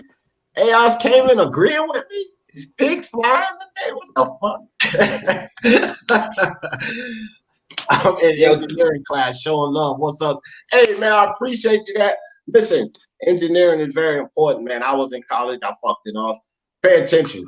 Don't fucking pay attention to me, man. Pay attention to school. Be careful. Be on all times of the week, my friend. But shout out D, to can I plug something? Of course, of course. Can I plug the prediction league?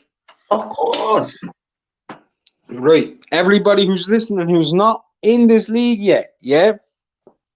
This weekend. Oh, yeah. You have a chance to win $75 from Unrivaled and $75 from Charles D as well. Right? I'm going to tell you how. There's an easy way to do it. You go over to Facebook or via email. Pick one or the other. On Facebook, you go to Fantasy Boxing Predictions League. Okay? I can't put it in the chat. Yeah, I'm gonna put it in. Fantasy Boxing Predictions League on Facebook. Like the page and give all of your lists. Get your list and send it to either Champ Ross or just post it in on the page. That's one. Or you can email Champ Ross at CHAMPEZEE22 at yahoo.com. The 22 is numbers. 22. Okay. CHAMPEZEE. I'll put it in there. I'm gonna put it in there, Mark. EZEE22 at yahoo.com. Right? The way you can win money this week, and there is a prize for the season winner, and we're starting a new season soon as well. So get yourself ready for that season as well. You got to join. This is great fun.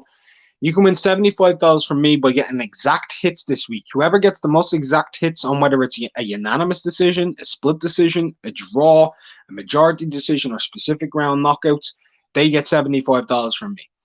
Whoever has the highest total score this week, Charles is doing $75. I don't know if he's giving it to just one person or he's breaking it up between the top three in the leaderboard. I don't know which it is. They'll learn out the details on that, minus specific rounds.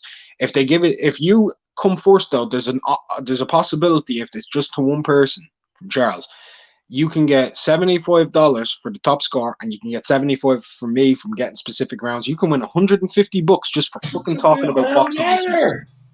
That's incentive right there. That's what you want. That's what you need in this boxing community. Sign up, join in on the fun. D Jeff is in there. I'm in there. Victor Chinian's in there. You got IBT, Intangible himself on the panel as well. Lots of people are involved in this league. It's great fun. People that you know, even Queen Lisa in the chat, she's in the league. Get in on the fun. Sign up. Have fun. Put your boxing knowledge out there. Have a bit of fun. Whether you win some, you lose some, you're in with a chance of being able to get yourself maybe a new snapback one week, because next season we're going to try and get a bit more investment. Who knows what can happen. Maybe each week there'll be a chance of $20, $40 each week, $50 every now and then, whatever it is. Before you know it, you could get a couple of snapbacks, get a new pair of shoes, you'll be able to get yourself a free pay-per-view, a refund, whatever it is out of the money. You get what I mean? So you need to sign up to that shit. Enjoy it. Facebook is the place to be. D has it there in the chat, and that is Fantasy Boxing Predictions League at Facebook, and the email is champezee22 at yahoo.com. It's there in the chat. Champ Ross has it there. Sign up and join in the fun. There you go. That's a pretty good damn plug, Mark. I like that. All right, so you win money for nothing. We talk about boxing all the time, and now you can make money for free? That's mad. Ain't nobody doing that. That's innovation at its finest, D. You agree? D, you agree, right? That's innovation at its finest? D's gone on fucking mute. I'm sat here on my own, doing the plug, getting it up, getting it out, and shouting it out. D Jefferson! Yeah, I'm here. I do agree, Mark. I'm trying to pull something up right quick. This motherfucker. Take over the show, Mark. Yeah. So, Intangible, my guy. Yo, you agree with me, though? That's innovation at its finest, isn't it? This fantasy league, all the fights, and now you have the chance to win money each week. Yeah. If I perform like shit this week, I'm retiring until next year. Well, don't put a negative spin on it. We're trying to plug it, man. All right. No, we're trying to plug Look. this shit. He's like, I'm retiring because of the fantasy league. Get out of here. Okay. My bad. Join the league. You will make a lot of money. You earn $100 off of being If you win first place this week. if you win the league, I believe it's $150. Okay, I believe. But don't it's you make either $100 for winning this week? For this week, you can win $75 from me, and you can win $75 from Charles. You can make up to $150 this week alone.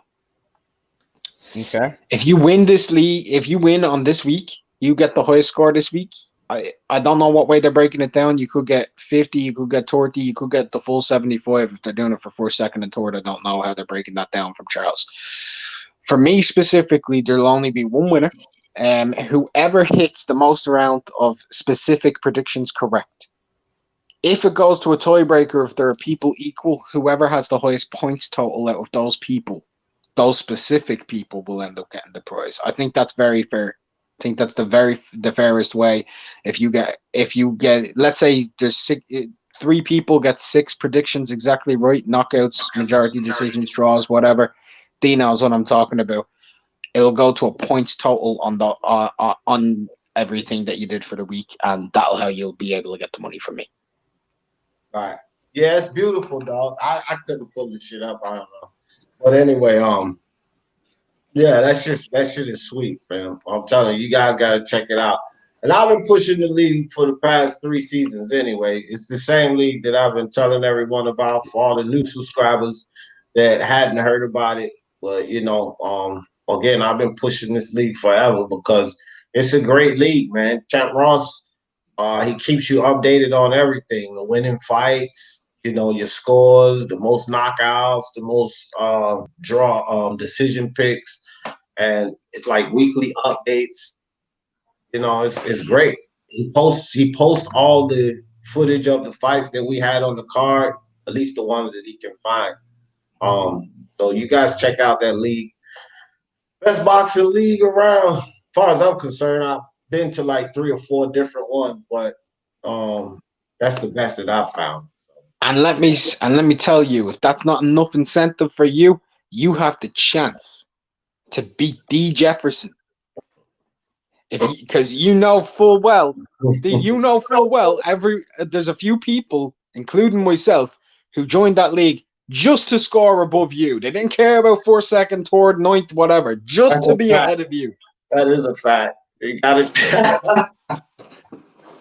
Just to shut your ass up from last year. All facts. Just to shut your ass. Oh shit! But y'all motherfuckers better keep all your P's and Q's because I'm coming. I've been saying that all week. I fucked up this season, man. I ain't gonna lie. I got a lot of people in here, and I fucked up. No excuses, man. I slipped up some weeks here.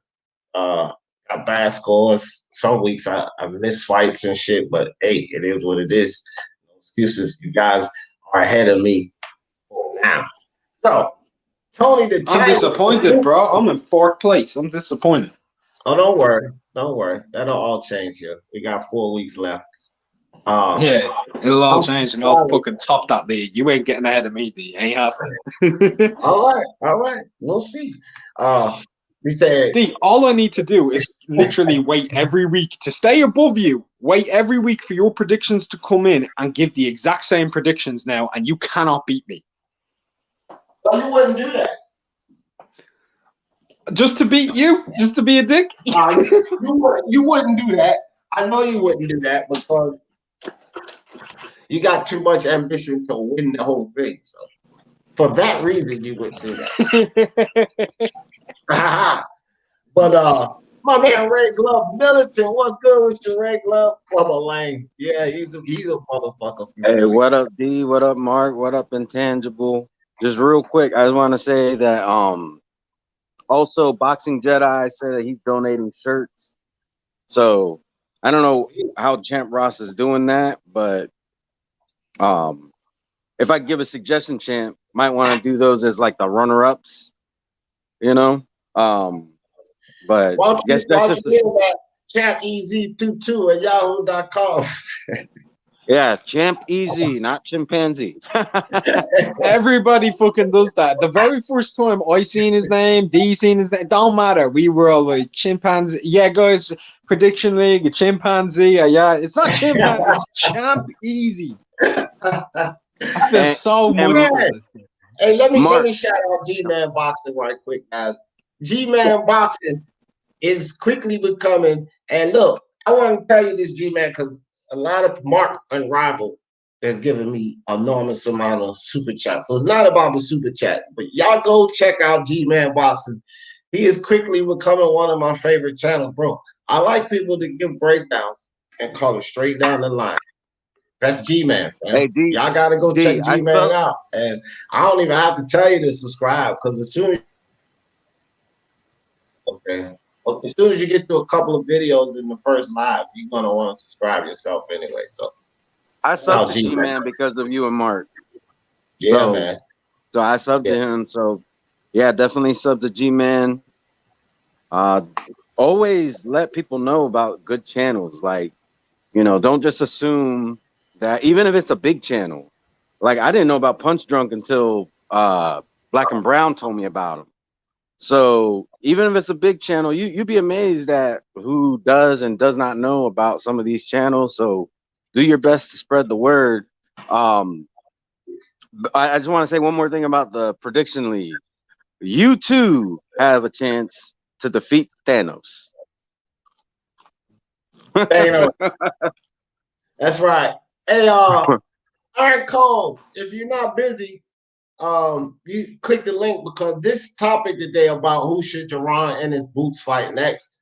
This is my brother IronKong brought this to my attention. He said, "D, you should run a live." And I'm getting ready to start doing something here soon, Boxing Monster, and I'm gonna let you guys get with Boxing Monster about that. Where you guys can kind of take over the show, but that's something down the line. But IronKong, appreciate you, bro. Good idea. This is a great topic. Sport advantage in the building. What's good with you? Also, we do have more to talk about on the table, guys. While you guys on the panel, IBT, appreciate you coming through. I want to ask you guys this. Give me, Mark already gave his. So RGM and IBT, give me the best opponent or a good opponent for Boots to fight next. Angel Santos in the building. What's up, brother? What do you think, Red Glove? A good opponent For for me, Boots. we were talking. I heard you mention like Brook earlier. I would actually like to see him fight Brook. Like if Brook is, because there's been a lot of talk about Brook fighting Bud.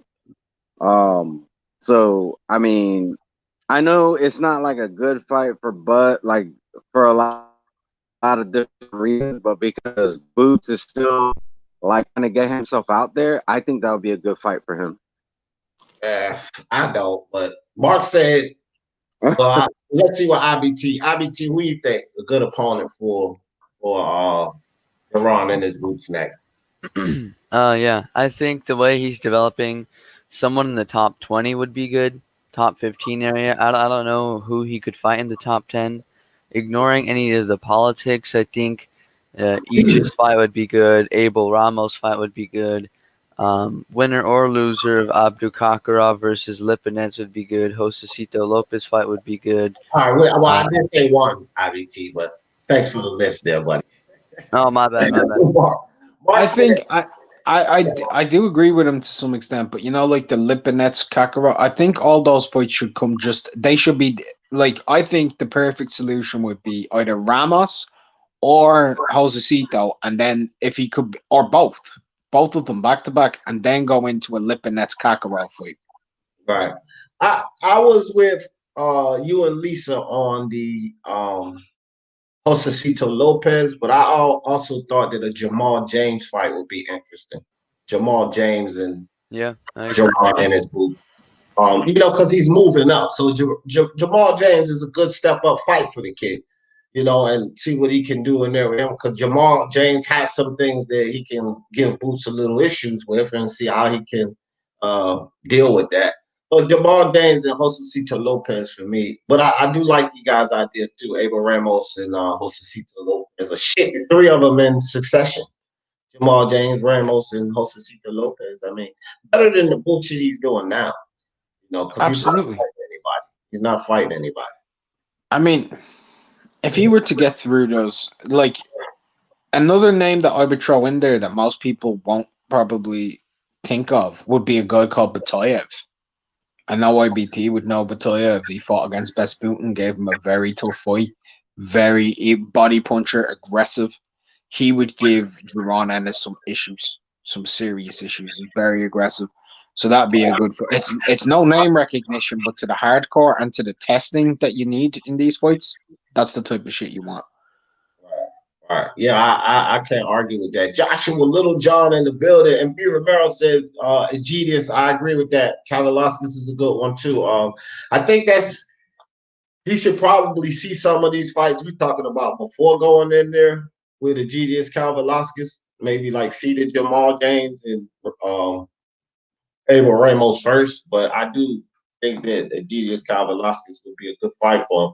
Fight that he could definitely lose. Joshua said, I want Bud versus Keith Thurman, but he's on some 10 million. Yeah, fuck Keith Thurman, man.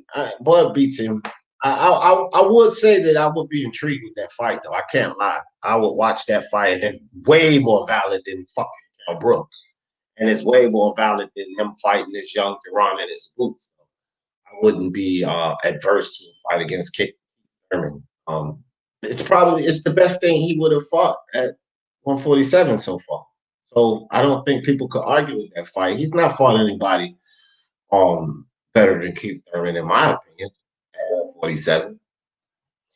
I don't think what are you gonna give Khan? Keith Thurman beats Khan. I think Keith Thurman beats Horn. I feel like he beats fucking Jose Benavidez and Calvi Velasquez, I don't know. Be a good fight with him and Keith Thurman. I still edge Keith Thurman in that fight too.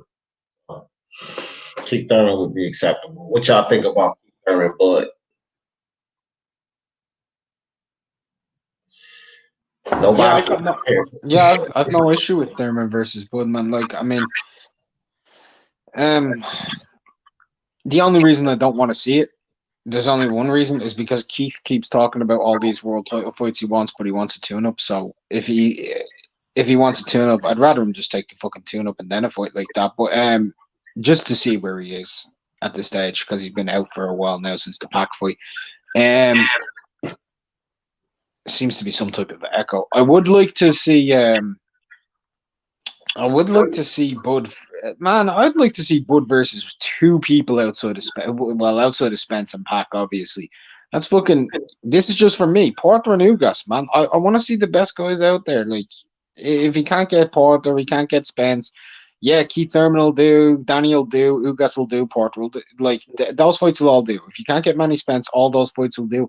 Anything less than that, no, I don't want to hear it. I don't want to hear about, like, Kell Brook, who was at welter 3 years ago. If you're going to fight Kell Brook, fight him at 154, not 147. Yeah, for sure. I'm with that all the way. I'd be more interested in it at 154 than 147, to be honest, because that'd be interesting. Angel said Buitek very strong and plenty of endurance power all 12 rounds for most part. I agree. Oh, he must have been talking to someone in the chat. Dragon leg in the building. Keith Thurman will get another injury in a fight. He knows he's done. Yeah, and this is the thing I wanted to add on to what Mark said. Keith Thurman, if you calling out these champions that you need a tune-up, take the tune-up and shut the fuck up, and then talk after the tune-up. Stop talking now and then talking the tune-up in between. Fight the goddamn tune-up, then call out these champions. So we don't have to hear about, I want him, but. No buts. Fight the damn. See, this is the thing with Keith Thurman. You flapping your bums. You selling wolf tickets. Either you want the fight or you don't. So if you need a tune-up, shut the fuck up right now about all of these champions and take your tune-up. Once you're done with your tune-up, then you start calling out the champion. But for now, shut up and play your flute. That's what you do. Joshua Little John says, I really like Thurman and want him. Listen, Joshua. That's like wanting to win the lottery. Thurman's never going to resume to anything. He is now once upon a time Thurman. I keep telling everybody, Keith, once upon a time Thurman. And he's never going to return to that once upon a time. So, fuck that damn Keith Thurman. What about Boots versus Samuel Vargas? Not bad.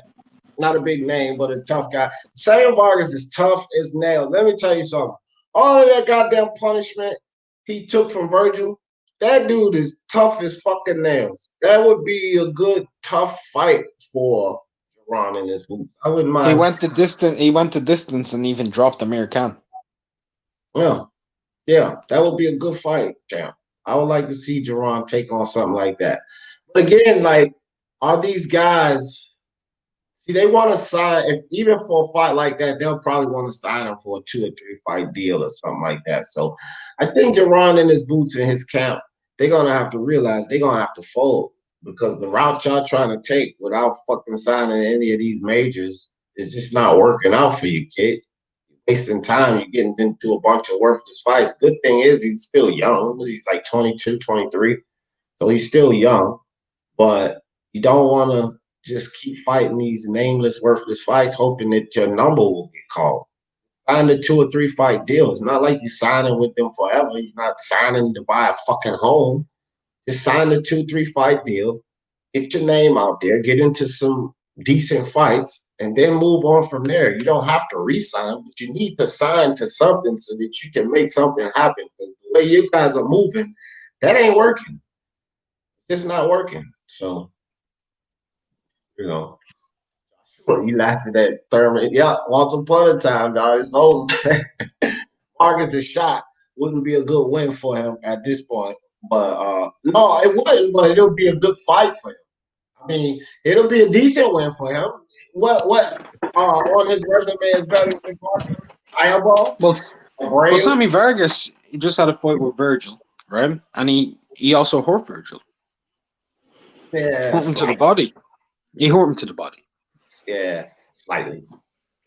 I mean, that's reality. This is the thing. Like when people say like a fight, this is my thing. I guess it's just my perspective. Because like they said, you know, Brook hurt Spence, and I'm like, yeah, slightly. And this is why I say when I say a fighter get hurt,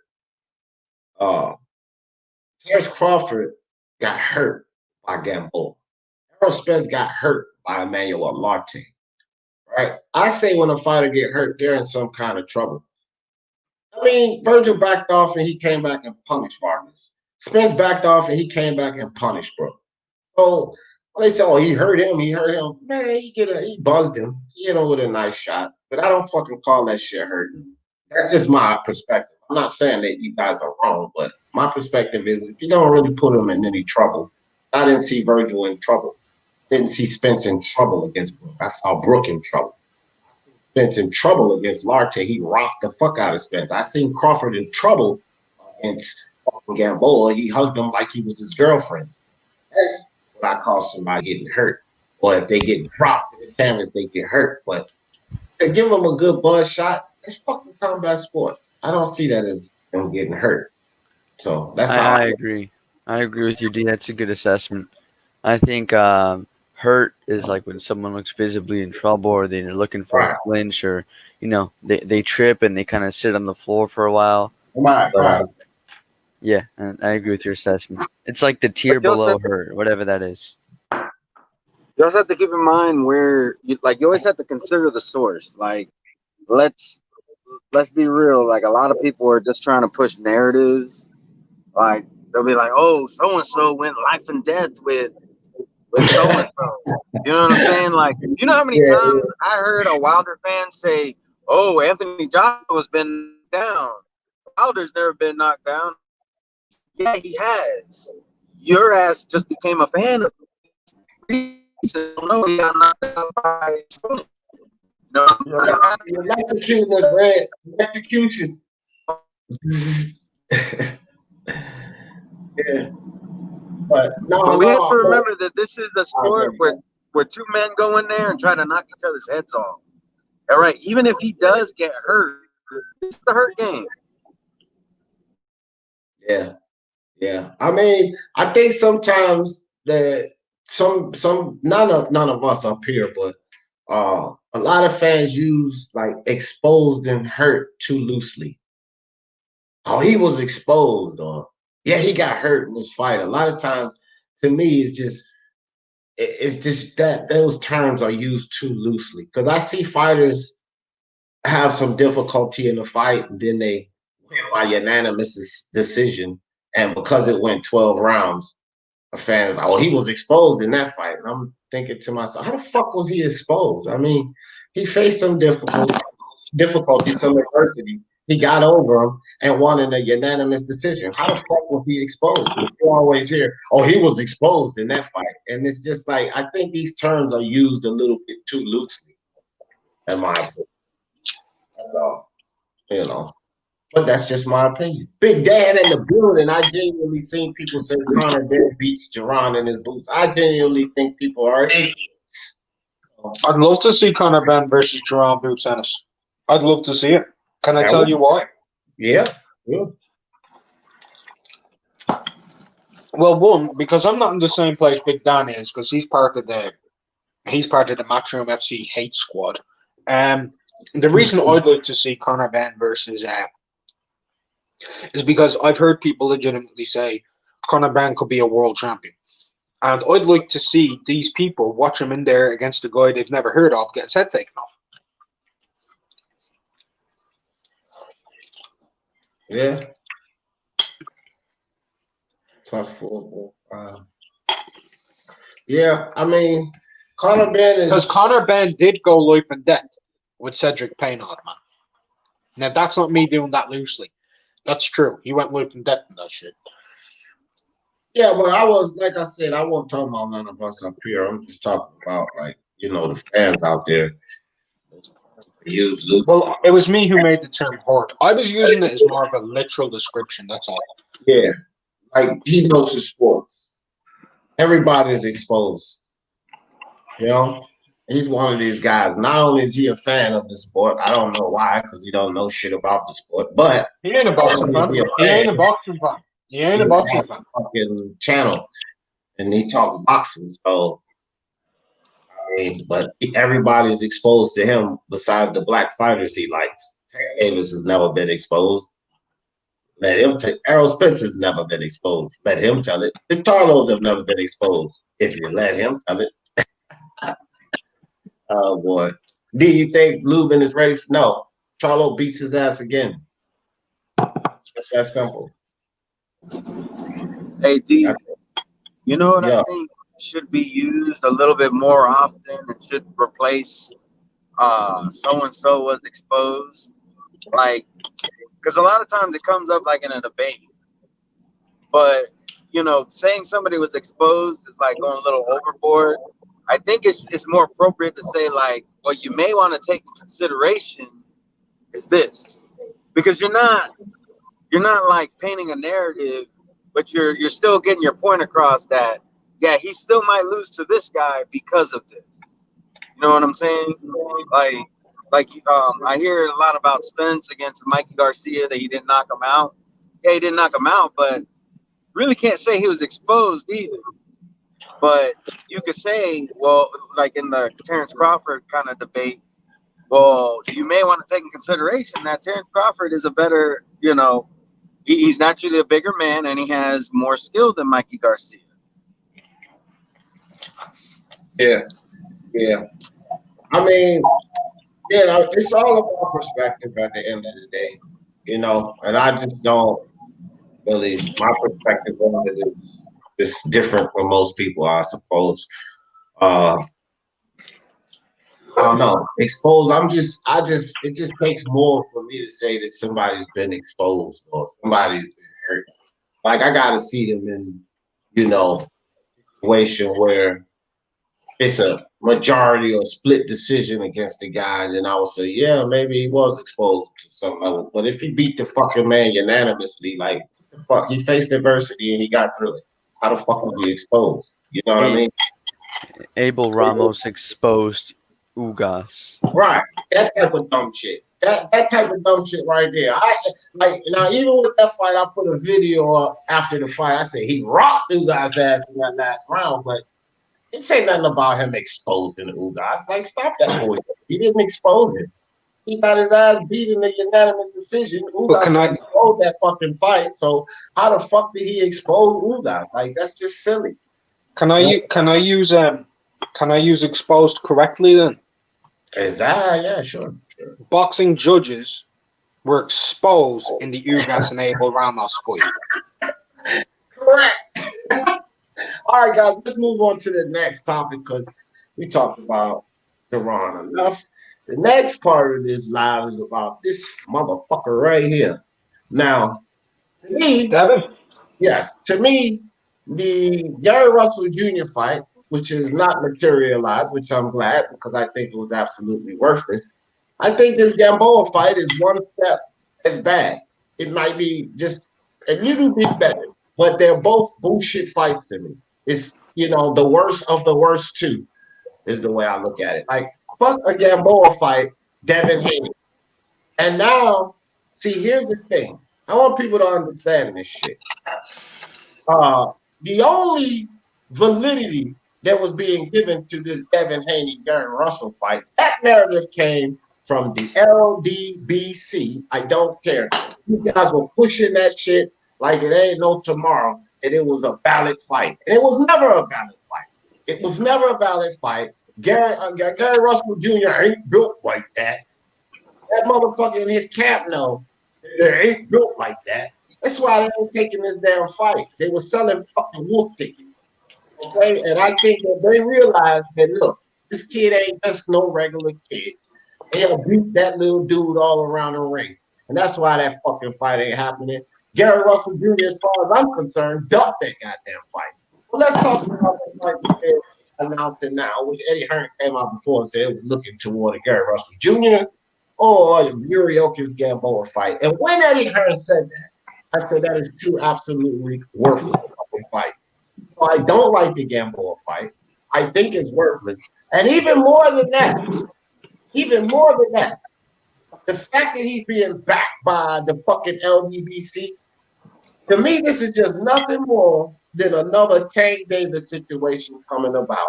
A man fighting smaller guys or worthless guys, the little guy coming up in weight, the Abdulayevs, the Santiagos, the Yuriokis Gamboa. What about a fucking Javier Fortuna? That fight between him and Linares just fizzled out. You guys was running your mouth about him. Why not see that fight? Fuck Gamboa. Gamboa just came off of an injury, a knockout. He's 40 years old. He's chinny, and he's on his way out the door. It's worthless. How about Javier Fortuna, again, whose fight just fizzled out with Linares? How about Richard Coleman, who was a common opponent of the young Teofimo Lopez?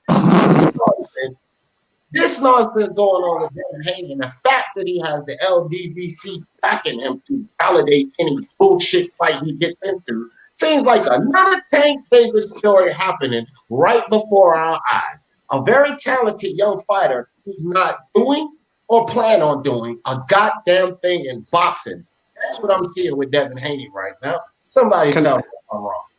Right, so I don't know if anyone's seen this. I was on Punch Drunk Stream, great channel. Great channel. Having a discussion with Bill Haney, and I was very what's the word? I would say aggressive towards Bill from the point of view of when's Devin going to fight somebody. And pretty much the answer I got was they need to say his name. That's what he told me. They're not making the noise. I brought up Mendy, Francis, Comey. They're not saying Devin's name. So this is a different way of promoting now. You got to make the fights a reality. I wish those fighters were as passionate as you. This is literally the answer I got to your question, Dave, right? People need to say his name if they want to fight, which to me is absolutely bullshit. Absolutely bullshit. You shouldn't be saying, oh, yeah, if someone wants to fight us, they need to call us out. No. You need to legitimize yourself. Bless you. So you need to do the call-outs. I'm about to have a sneezing fit. Give me 2 minutes. Yeah, and see, let me continue where Mark left off so he can sneeze it out. But listen here, man. I don't want to hear this bullshit about they need to call his name. I'm about to put Bill Haney. I'm going to go watch that video so that I don't misquote him. And I think Bill Haney is going to be on the episode of You Idiot. Because here's the situation with that bullshit statement right there. Devin Haney got on front of the cameras and tried to, as much as he could, disrespect Teofimo Lopez. And he pointed to that interviewer and he said, see, I'm my own boss, not like him over here. He's an employee. Well, if you're your own boss, you idiot. Don't nobody have to say your name. Go put the fucking offers out and cut that bullshit. Cut that bullshit right now. Because if you could get up there and as these stupid, did y'all see Teofimo? Yeah, he had Teofimo shook. No, he had Teofimo slightly embarrassed because he is an employee. And Devin Haney is his own boss. And there was no comeback for Teofimo. That was the only shook you seen out of Teofimo. Why the fuck would he be scared of Devin Haney and he's going after Lomachenko? That's the dumb shit that I don't like these people saying in boxing. But anyway, I digress. If you're your own boss and you get up there in front of the cameras and say, I'm my own boss, not like him, he's an employee, and make the offers. Don't put this shit out like they got to say your name. Make the offers. You and your dad didn't make an offer to Richard Coleman. What about the fight, like I said, with Javier Fortuna? Because those two fighters alone are much better title defense than any fucking thing you're talking about with a Gary Russell Jr. coming up from 126 or an old-ass Yuriokis Gamboa on his way out the door. Are you kidding me? They need to call his name. That's ridiculous. Absolutely ridiculous. IBT, Red Glove, jump in there. What y'all think about this foolery? Yeah, man, I think it's kind of dumb in my opinion. I do think Devin Haney has a lot of potential, and he's already world champion at such a young age. But I don't like the two fights that he's been involved with the most in terms of marquee names have both been fights that I think are atrocious and shouldn't occur.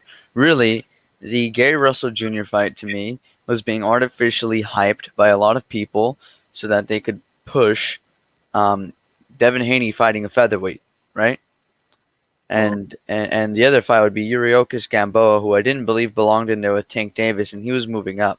So why would the naturally larger guy, why is he, the world champion, by the way, allowed to fight someone coming off of a loss where they didn't win a single round? They're coming off of an injury. They're old. This isn't his right weight class.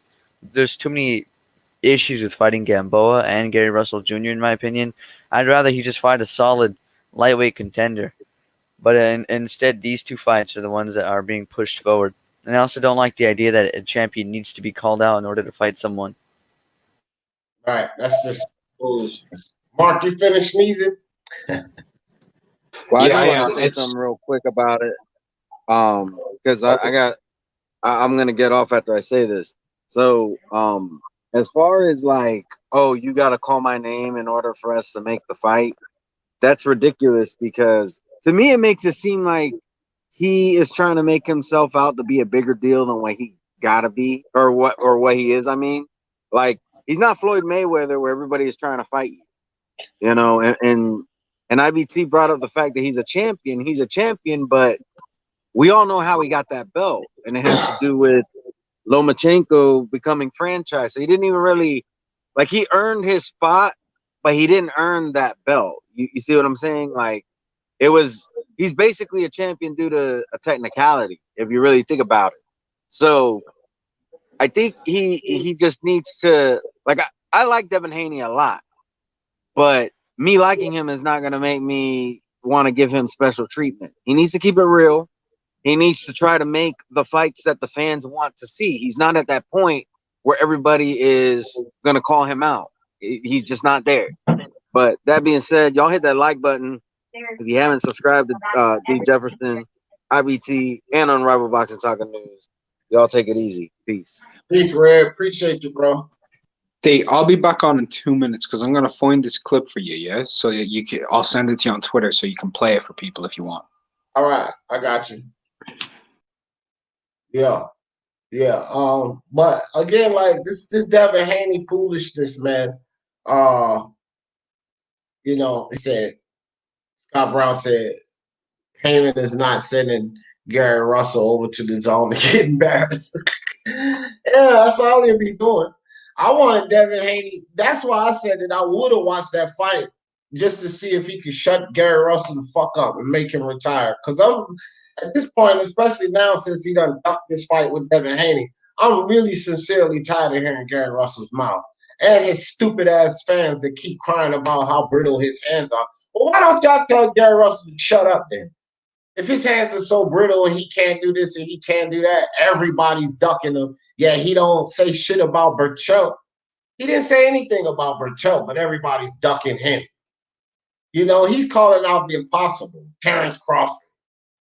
Terrence Crawford, all of the guys in between, and you want to call out Terrence Crawford, and this stupid fan, nobody want to fight him. Shut up, bro.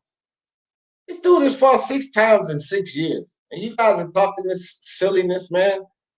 I'm so sick and tired of hearing Gary Russell and his fans talk and not produce, bro. Again, Jojo Diaz is his best fight since he got beat up by Lomachenko. Jojo Diaz. And Jojo Diaz, when Gary Russell fought him, was not the Jojo Diaz that he is today. That's a fact.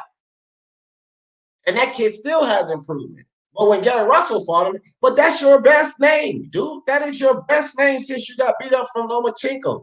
So BFTB, you idiot. How does that make him pound for pound?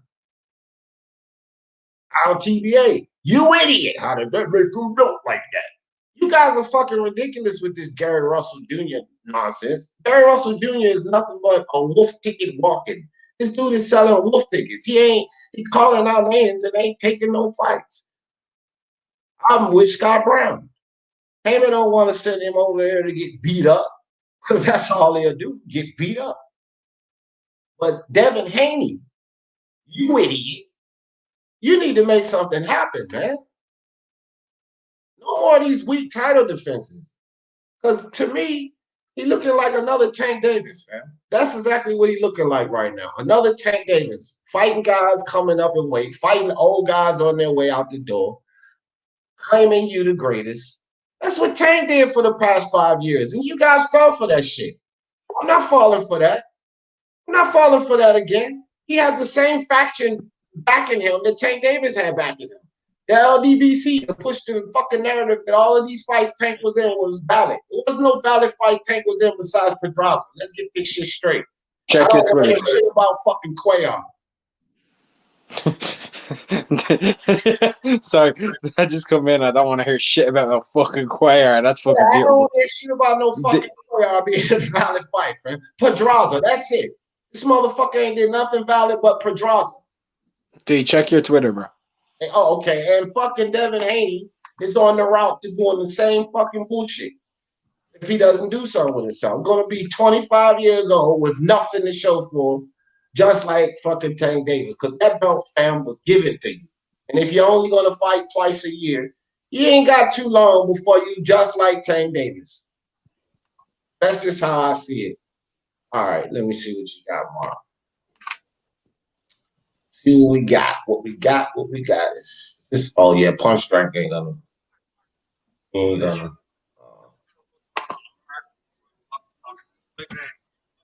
Oh shit. Yeah. I know it's all fun and everything. All right, hold on. Let me do this. I didn't hold back, by the way. I think OBT can attest to that. I didn't hold back with my questions. Yeah, I don't think you're the holding back kind of guy. Yeah, All right, I can attest to that. I got it. Right, chill. You already check this out, everybody. Right here. Let's pick this up. Y'all ready?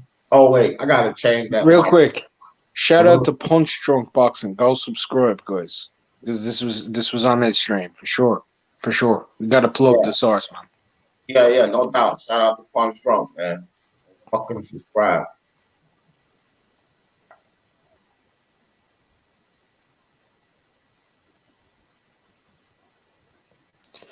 No audio, D. Okay, there we go.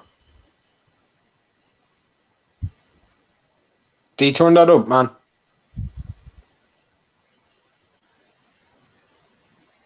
Yeah, you're not sharing the audio, D. all the way up. Yeah, you're not sharing the audio though. No audio is coming through. All right.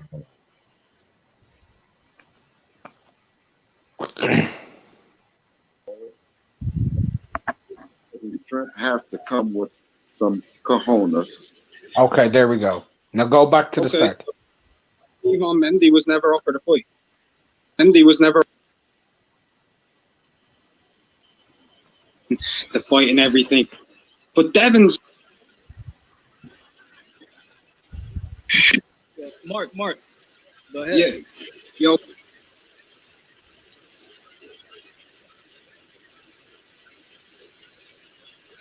Bill, what's going on? Technically, I have a good question, right?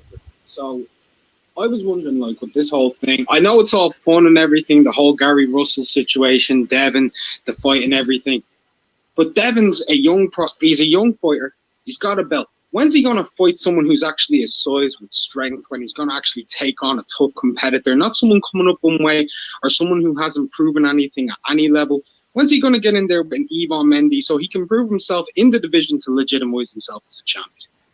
Well, I think everyone that has the size and strength that you're looking for, there don't have the balls. So the size and strength has to come with some cojones. Okay, so how come Ivan Mendy was never offered a fight? He was never offered a fight. Don't say he was. I know he wasn't. Listen, that's why I'm trying to tell you, good brother. The days of people waiting on the promoter to do some talking is over with. Do you think who lets a 21-year-old get to $1 million and something, and you don't say something first? You better be screaming murder, Mr. Mendy or whoever that wants to fight. That's what he's asking. I just told you that we're looking for everybody, anybody. all right, pause it right there, Dave. We're good. We get in there every time. I mean, There you go, guys. Out of his own mouth. Everybody needs to call his name, otherwise they ain't fighting. They ain't looking for the top fighters. They ain't looking for the best opposition. Those fighters better be screaming to make that fight a reality, otherwise they ain't getting it. Yeah, that's complete bullshit. Out of his dad's own mouth. That's complete bullshit. I walked him into that one, bro. I walked him into that one. It's just stupid. And see, that's the problem. That's the problem in boxing today, man. That's the problem in boxing today. Like, you guys are the so-called promoters. This is what the, this is the gist of it. You guys are your own bosses. You're in a partnership with Eddie Hearn. That means that not even Eddie Hearn, but they said there's no sound. No, they heard it. They did hear it. They just couldn't hear it at the start. That was a few minutes ago. I think they They talked heard it. now. No, D. That was a while ago. They hear you now. They hear you now. Don't All worry, right, D. you sure? Honest, D. Honest. All right. Yes, trust me. I was All right. watching the stream. Trust me. All right. So, but yeah, that's the shit I'm talking about, bro. Like, they gotta look, man. You can't be running out here saying you're your own boss and then say that contenders have to make the offers. Y'all got the belts, fam. When the hell has contenders ever spoke up? It's your job now to offer people a title shot, dude. That's the whole premises of you offer people a title shot. You have the prize. People don't have to talk to you. You're your own boss. You're partnered with Eddie Hearn. You have the prize. You make the offers. You just sent the offer to Gary Russell. Now everybody got to talk to you. Get the fuck out of here with this nonsense, man. It makes no sense. And again, he's going to have 200,000-300,000 people believing in this because the LDBC is going to push that narrative. They're locked in with 78 and those guys now. Because he got on board this channel and said, ain't no white boy going to beat me. Yeah, they celebrated over that foolery. Now they got his back. If y'all want a real celebration, rewind the clip when I was asking Bill Haney the question and look at D. Jefferson punching the air and fucking gone. You fucking get him. That's what you talk about. That's what you call the right questions being asked. No, so how are you looking forward to the Gary Russell fight? Ain't nobody ever believed that shit was ever going to happen. Get the fuck out of here. Gary trying to spin it like, yeah, no, December 26th, all this fucking bullcrap. Nobody gave a fuck about no 126 pound, 135 shit. Let's get Devin in there with a top 10 fucking lightweight, man. Let's see if he's actually a champion. I don't want to see him fight a champion 2 weight divisions below. That dude can't. Gary Russell, yeah, fast hands and all that. Is he just going to go up to a lightweight and beat Fortuna? I don't think so. I think he gets fucking knocked out. I think a lot of the Linares beats the piss out of him. Ryan Garcia beats the piss out of him. Luke Campbell beats the piss out of him. Loma beats the piss out of him again. I'm not having this, man. If Gary, by the way, also to Gary Russell's team and everything, I get that you've been blackballed in your career and everything, and you've had your difficulties getting specific things to go your way. I really do understand that. But at the same point, telling me the only 3 options you have right now is Devin Haney, Lomachenko, and Terence Crawford. But Jojo Diaz in a rematch, that's not good enough. Berchelt, whatever, those fights don't matter because they're not names. Get the fuck out of here. You're blackballing yourself out because you can get good fights. And by the way, you go up there and you beat Jojo Diaz in a rematch. One, you'd be giving him his rematch, his chance at you. And secondly, the other thing you'd be doing, and this is just from my point of view, you becoming a 2-weight world champion, bro. That's going to give you way, way, way more notoriety than you currently have being a small midget at 126 who can't go up and weight. Third thing, if you can go up to 135, you can go up to 130. Right. And third thing, you be acclimating. You be moving up the right way, not just jumping up in 2 weight classes. That's called acclimating. Come on, bro. Like, it's just so silly, bro. It's so silly. And Mark, I'm glad you noticed that. Hell yeah. I was like, hell yeah. I had to cut the mic off from us because, so that I could play that clip. But hell yeah. I was like, hell yeah, because that's the type of shit I do. I was on Punch Drunk, and he had, shout out to Punch Drunk Boxing. Y'all go check him out. And he had Russell Jr.'s manager, Batman, on there. And I was the same way, Mark. I said, okay, Batman, well, what do you think Gary Russell's Jr. chances fighting the Devin Haney? Because I believe Devin Haney beats him pillar to post. Like, I told him that straight up, bro. I'm not, because it's these guys' managers. If Devin Haney was up there or Gary Russell's, I'd have told him, I said, bro, I think Devin Haney will beat your ass from pillar to post. Like, what the fuck? This is what I say on my show. So that's what I said to Batman. And he said, look, bro, I respect your opinion, but you just got to watch the tape. And I not just sit there and listen to him talk, because that's all the fuck I do is watch film. That's all I fucking do. And there's nothing that I've seen on the film that tells me Gary Russell's going to jump 2 weight classes and handle like that. I have not seen it. So, but I let him talk, but I'm just like, that's why I was pumping my fist, because I'm like, hell yeah, that's the fuck. That's what I'm talking about. Oh, you got to go out there with the real questions like we talk about on here. Tell them how you feel. Tell them what you think and find out what their opinion is on it. That's the best way to do it. Absolutely. That's the best way. Now, I will say this so that you guys don't call me a hypocrite in the future. And I'll be honest. If I have somebody on this show, then y'all motherfuckers going to be the one to go at them, because I'm not going to get nobody on here and give them the 2020 like I'm the feds, bro. I ain't gonna do it. If I straight up, I'll let y'all give them the tough questions. I'll just give them questions. But if I'm on someone else's show, then I'm coming wrong with it, and I expect you guys to do the same. You know what I mean? You know me though, bro. If I see some bullshit, I don't care if it's on my channel or yours, bro. I'm gonna go with the heat, man. Yeah. I'm just not gonna. I'm gonna ask them valid questions. I'm just not gonna come at them as hard. But that's what I said. Some of you guys, like when I had Senior on here, Smoke was on the panel. I think I had like 3 or 4 people on the panel until Phil. I wanted to be on that. I wanted to be on that. I wanted to bring. But to be fair, the questions I would have asked, have been answered now. They've been answered now.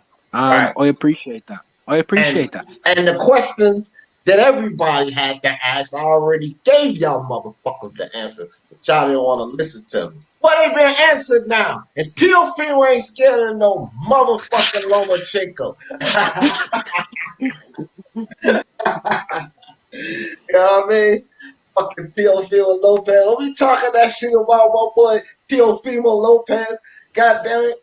That's this man have a cutout, fam. That's who this man is in front of the pack. That's why he out in front of Devin Haney, because this kid is in front of the pack. He's leading the pack right now. Shakur, Devin, Tank, Ryan.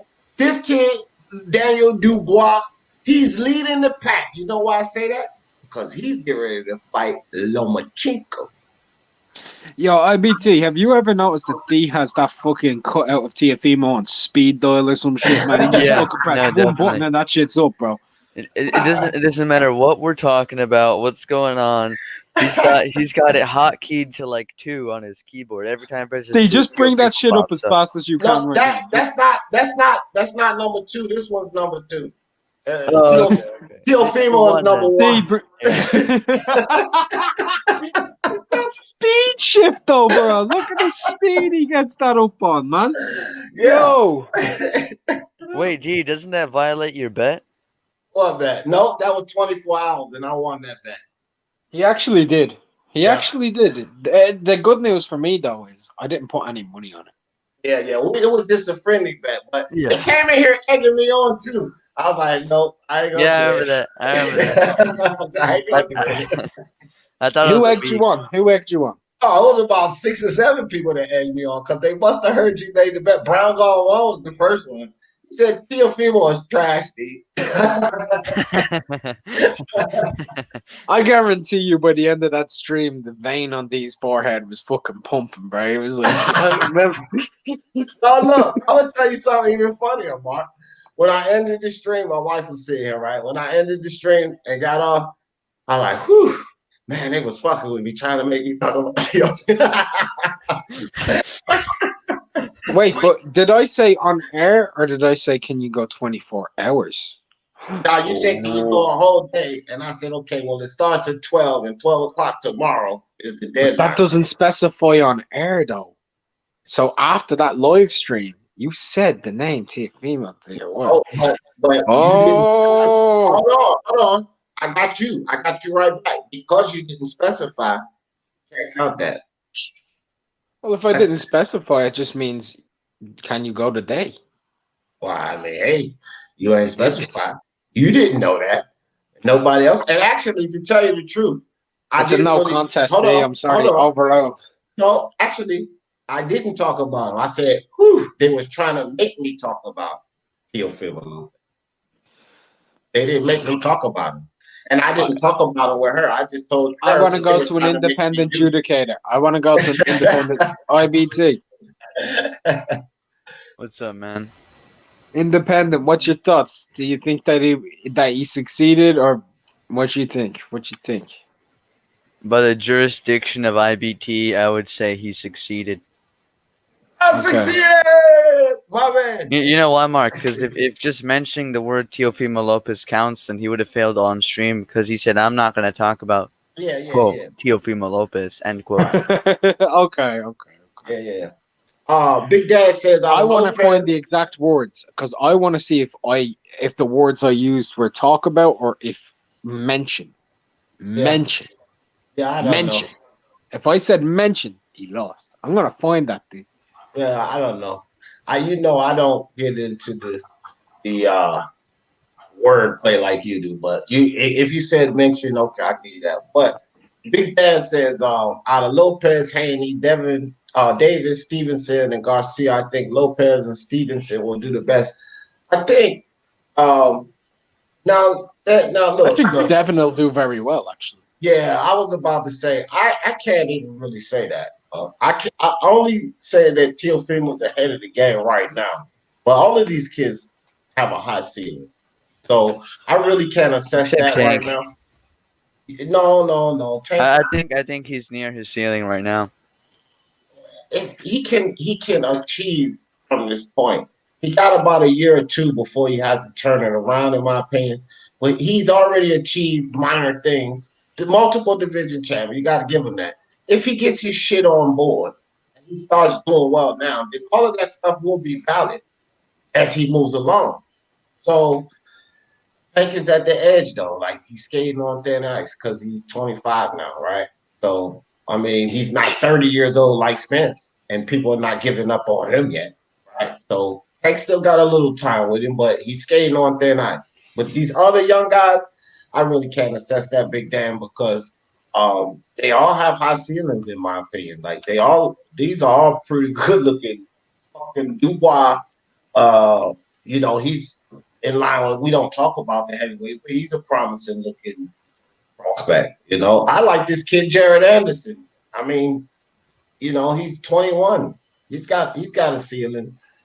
You know, so Virgil Ortiz, Jaron Ennis boots, right? I can't really give any of them, you know, I can't give any of them the nod yet. But what I could say is that Teofimo's ahead of the game because when you look at all of their opponents, all of those guys I named and who they got in their window, Teofimo Lopez is getting ready to fight Lomachenko. So none of them matter after that because they ain't fighting nobody that's on the name considered pound for pound like Lomachenko. None of them. So Teofimo's ahead of the game. But, you know, who will do the best? I don't know. Shakur's fucking talented as shit, bro. So can I just jump out the window and say Teofimo's going to do better than Shakur? Fuck, no, I wouldn't do that. Devin Haney's talented. I'm going to say something because I feel the same way about this guy that he feels about Teofimo Lopez. None of them will do the best because the person who's going to do the best is Bektamir Melikuziev. Oh. That's right. Yo, I went and checked him out too when you told me about him, man. Yeah, man. Yeah, oh, you understand, bro. You understand, yeah. bro. I checked him out the day you told me about him. I was like, yeah, wow. Yeah. He looks good, man. He does look good. No bullshit. Like, y'all check him out if y'all haven't. I didn't know anything about him until Mark mentioned him that day. I didn't know a damn thing about him. And I went and looked at him. I was like, wow. Like, the things that he's doing already. Dude, like he's gonna be, yep. Just keep an eye on him. But even with him, I can't.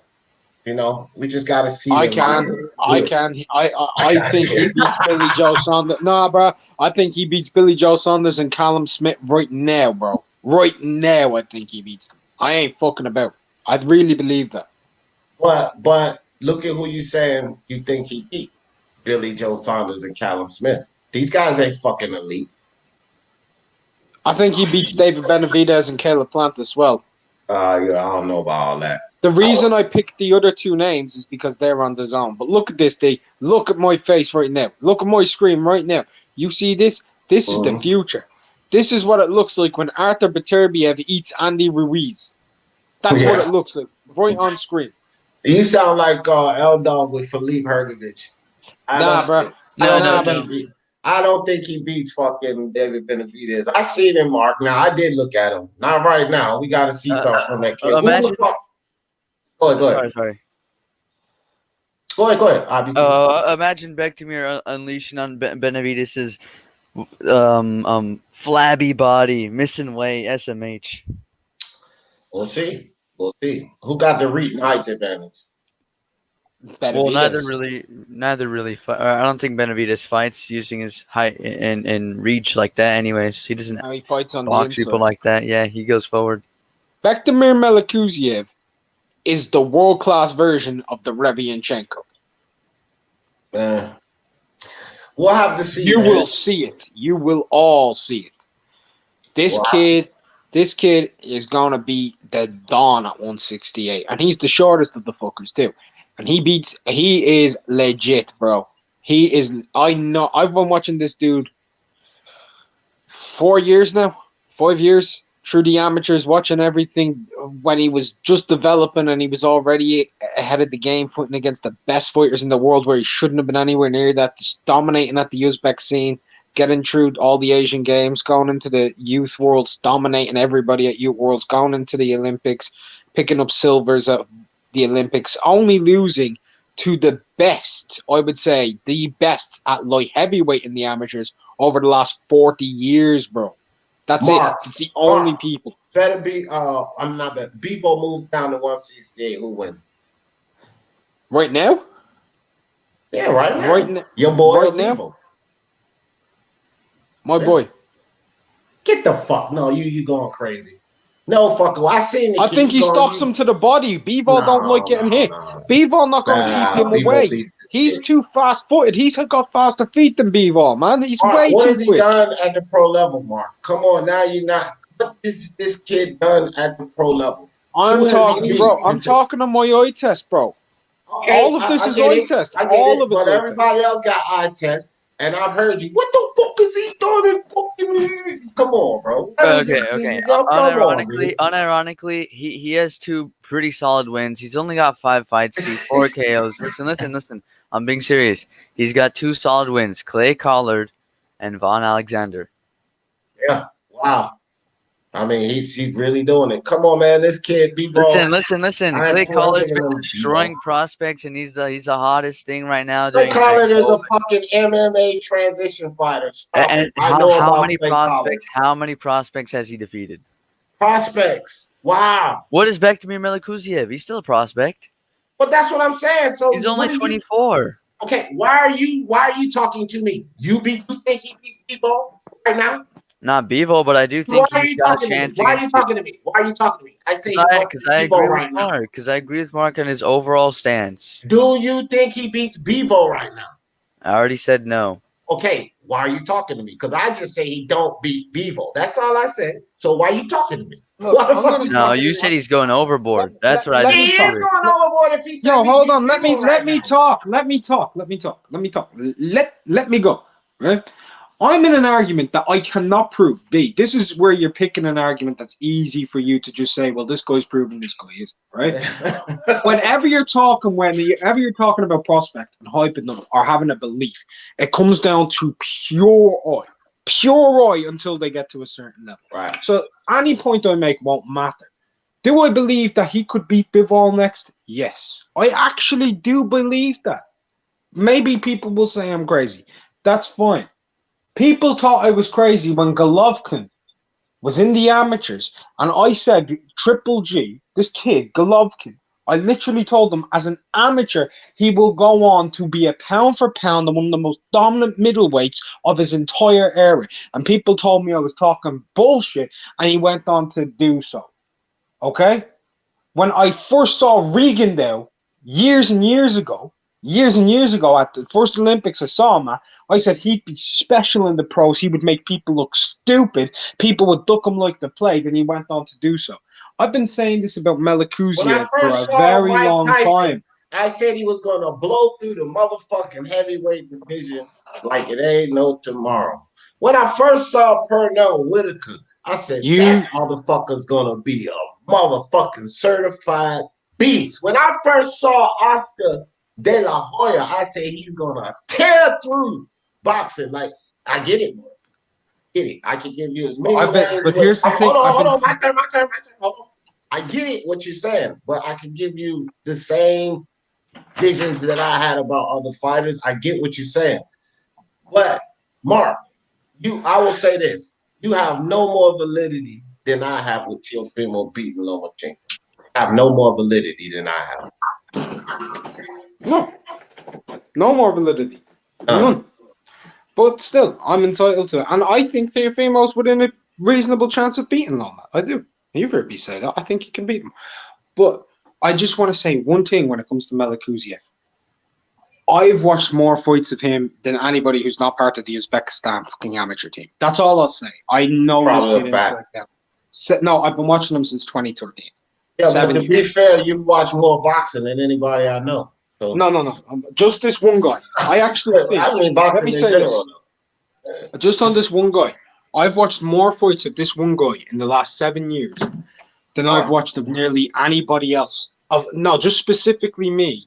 Yeah, but you're obsessed with boxing, so that's not really saying much. No, man. I'm not comparing to other people. I'm saying how much I've watched him in comparison to what else I've watched. I haven't watched any more fights of any other fighter than I've watched of Melikuziev.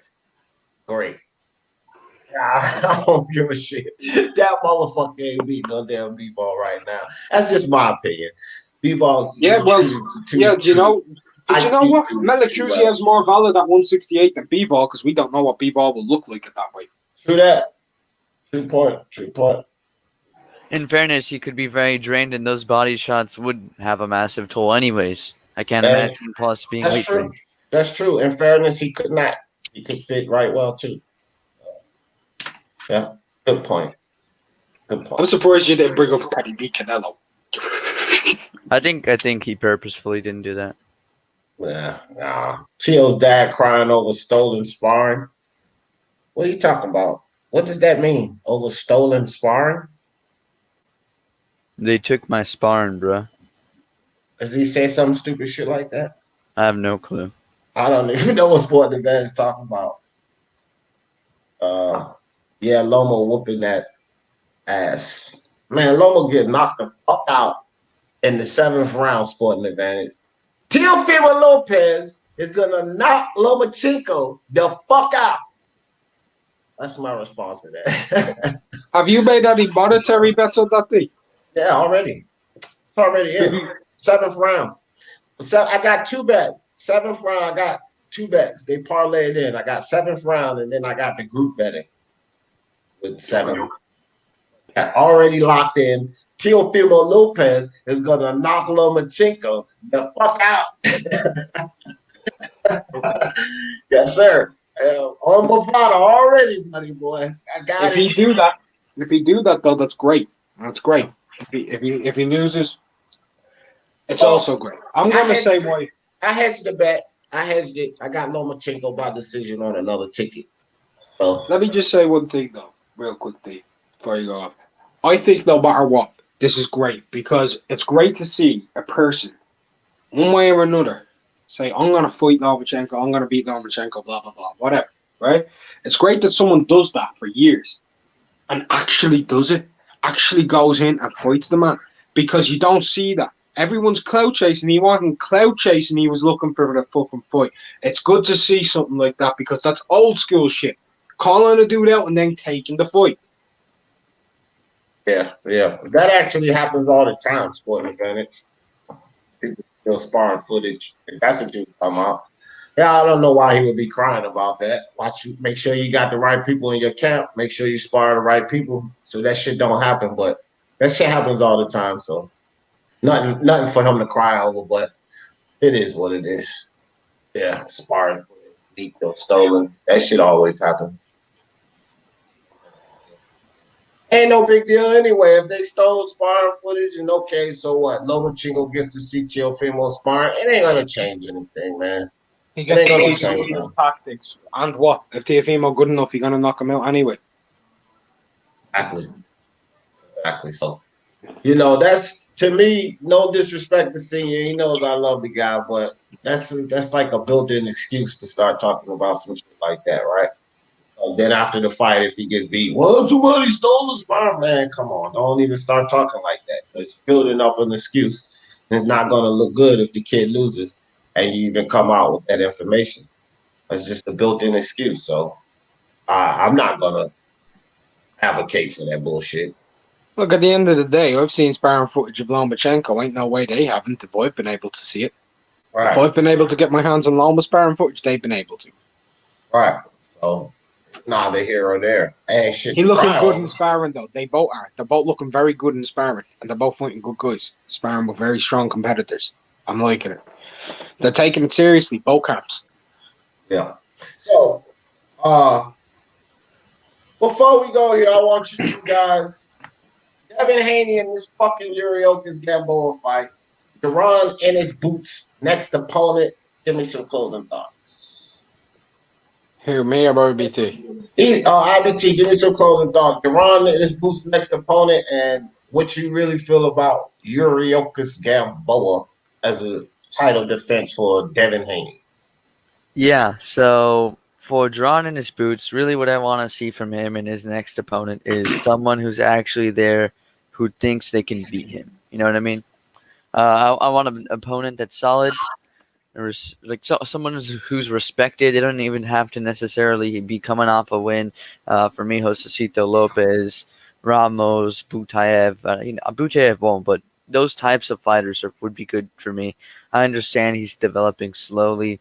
I know he's got a high ceiling, prospectively, anyways, but I just want to see him actually level up in competition.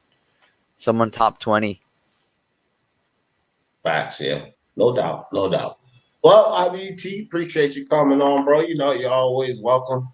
Anytime. Click the link, can jump on. My man, Unrivaled Boxing Talking News. Bektemir Melikuziev is the future. He's the greatest of all time. Look at that. That man's got a hairline that matches his eyebrows. It's a unibrow in one section, and then he's got the thickness of the eyebrows on the other. Andy Ruiz ain't Beterbiev. It's a fact. Now, let's get into the truth of it. Devin Haney fights somebody. I don't give a shit about no Gamboa. Fight somebody proper. Call out somebody. Don't be... Yo, Bill Haney. Yo, man, nah. I ain't having that, bro. I ain't having that whole idea of everybody gotta call out Devin for us to fight them. Otherwise, it's not gonna happen. Nah. Fight somebody. Good belly aching. What was the other topic? Jaron Boots Ennis, a kid has promised, would like to see him fight somebody too. Somebody with a bit of ambition. A little bit of drive. Abel Ramos, Jamal James, my guy Joseto Lopez, like Butayev, even though it wouldn't happen. Anything like that. Anything, even Ray Robinson. You know Ray Robinson, we all know Ray Robinson. Yeah. That'd be a good test for you, man. Be a very good test. You come through him and look better than the other guys. Woo, rolls your oyster. But he ain't no slouch. That's what I'd like to see. Yeah. Facts. Only issue with Robinson is I think they're both from Philly. They might train together.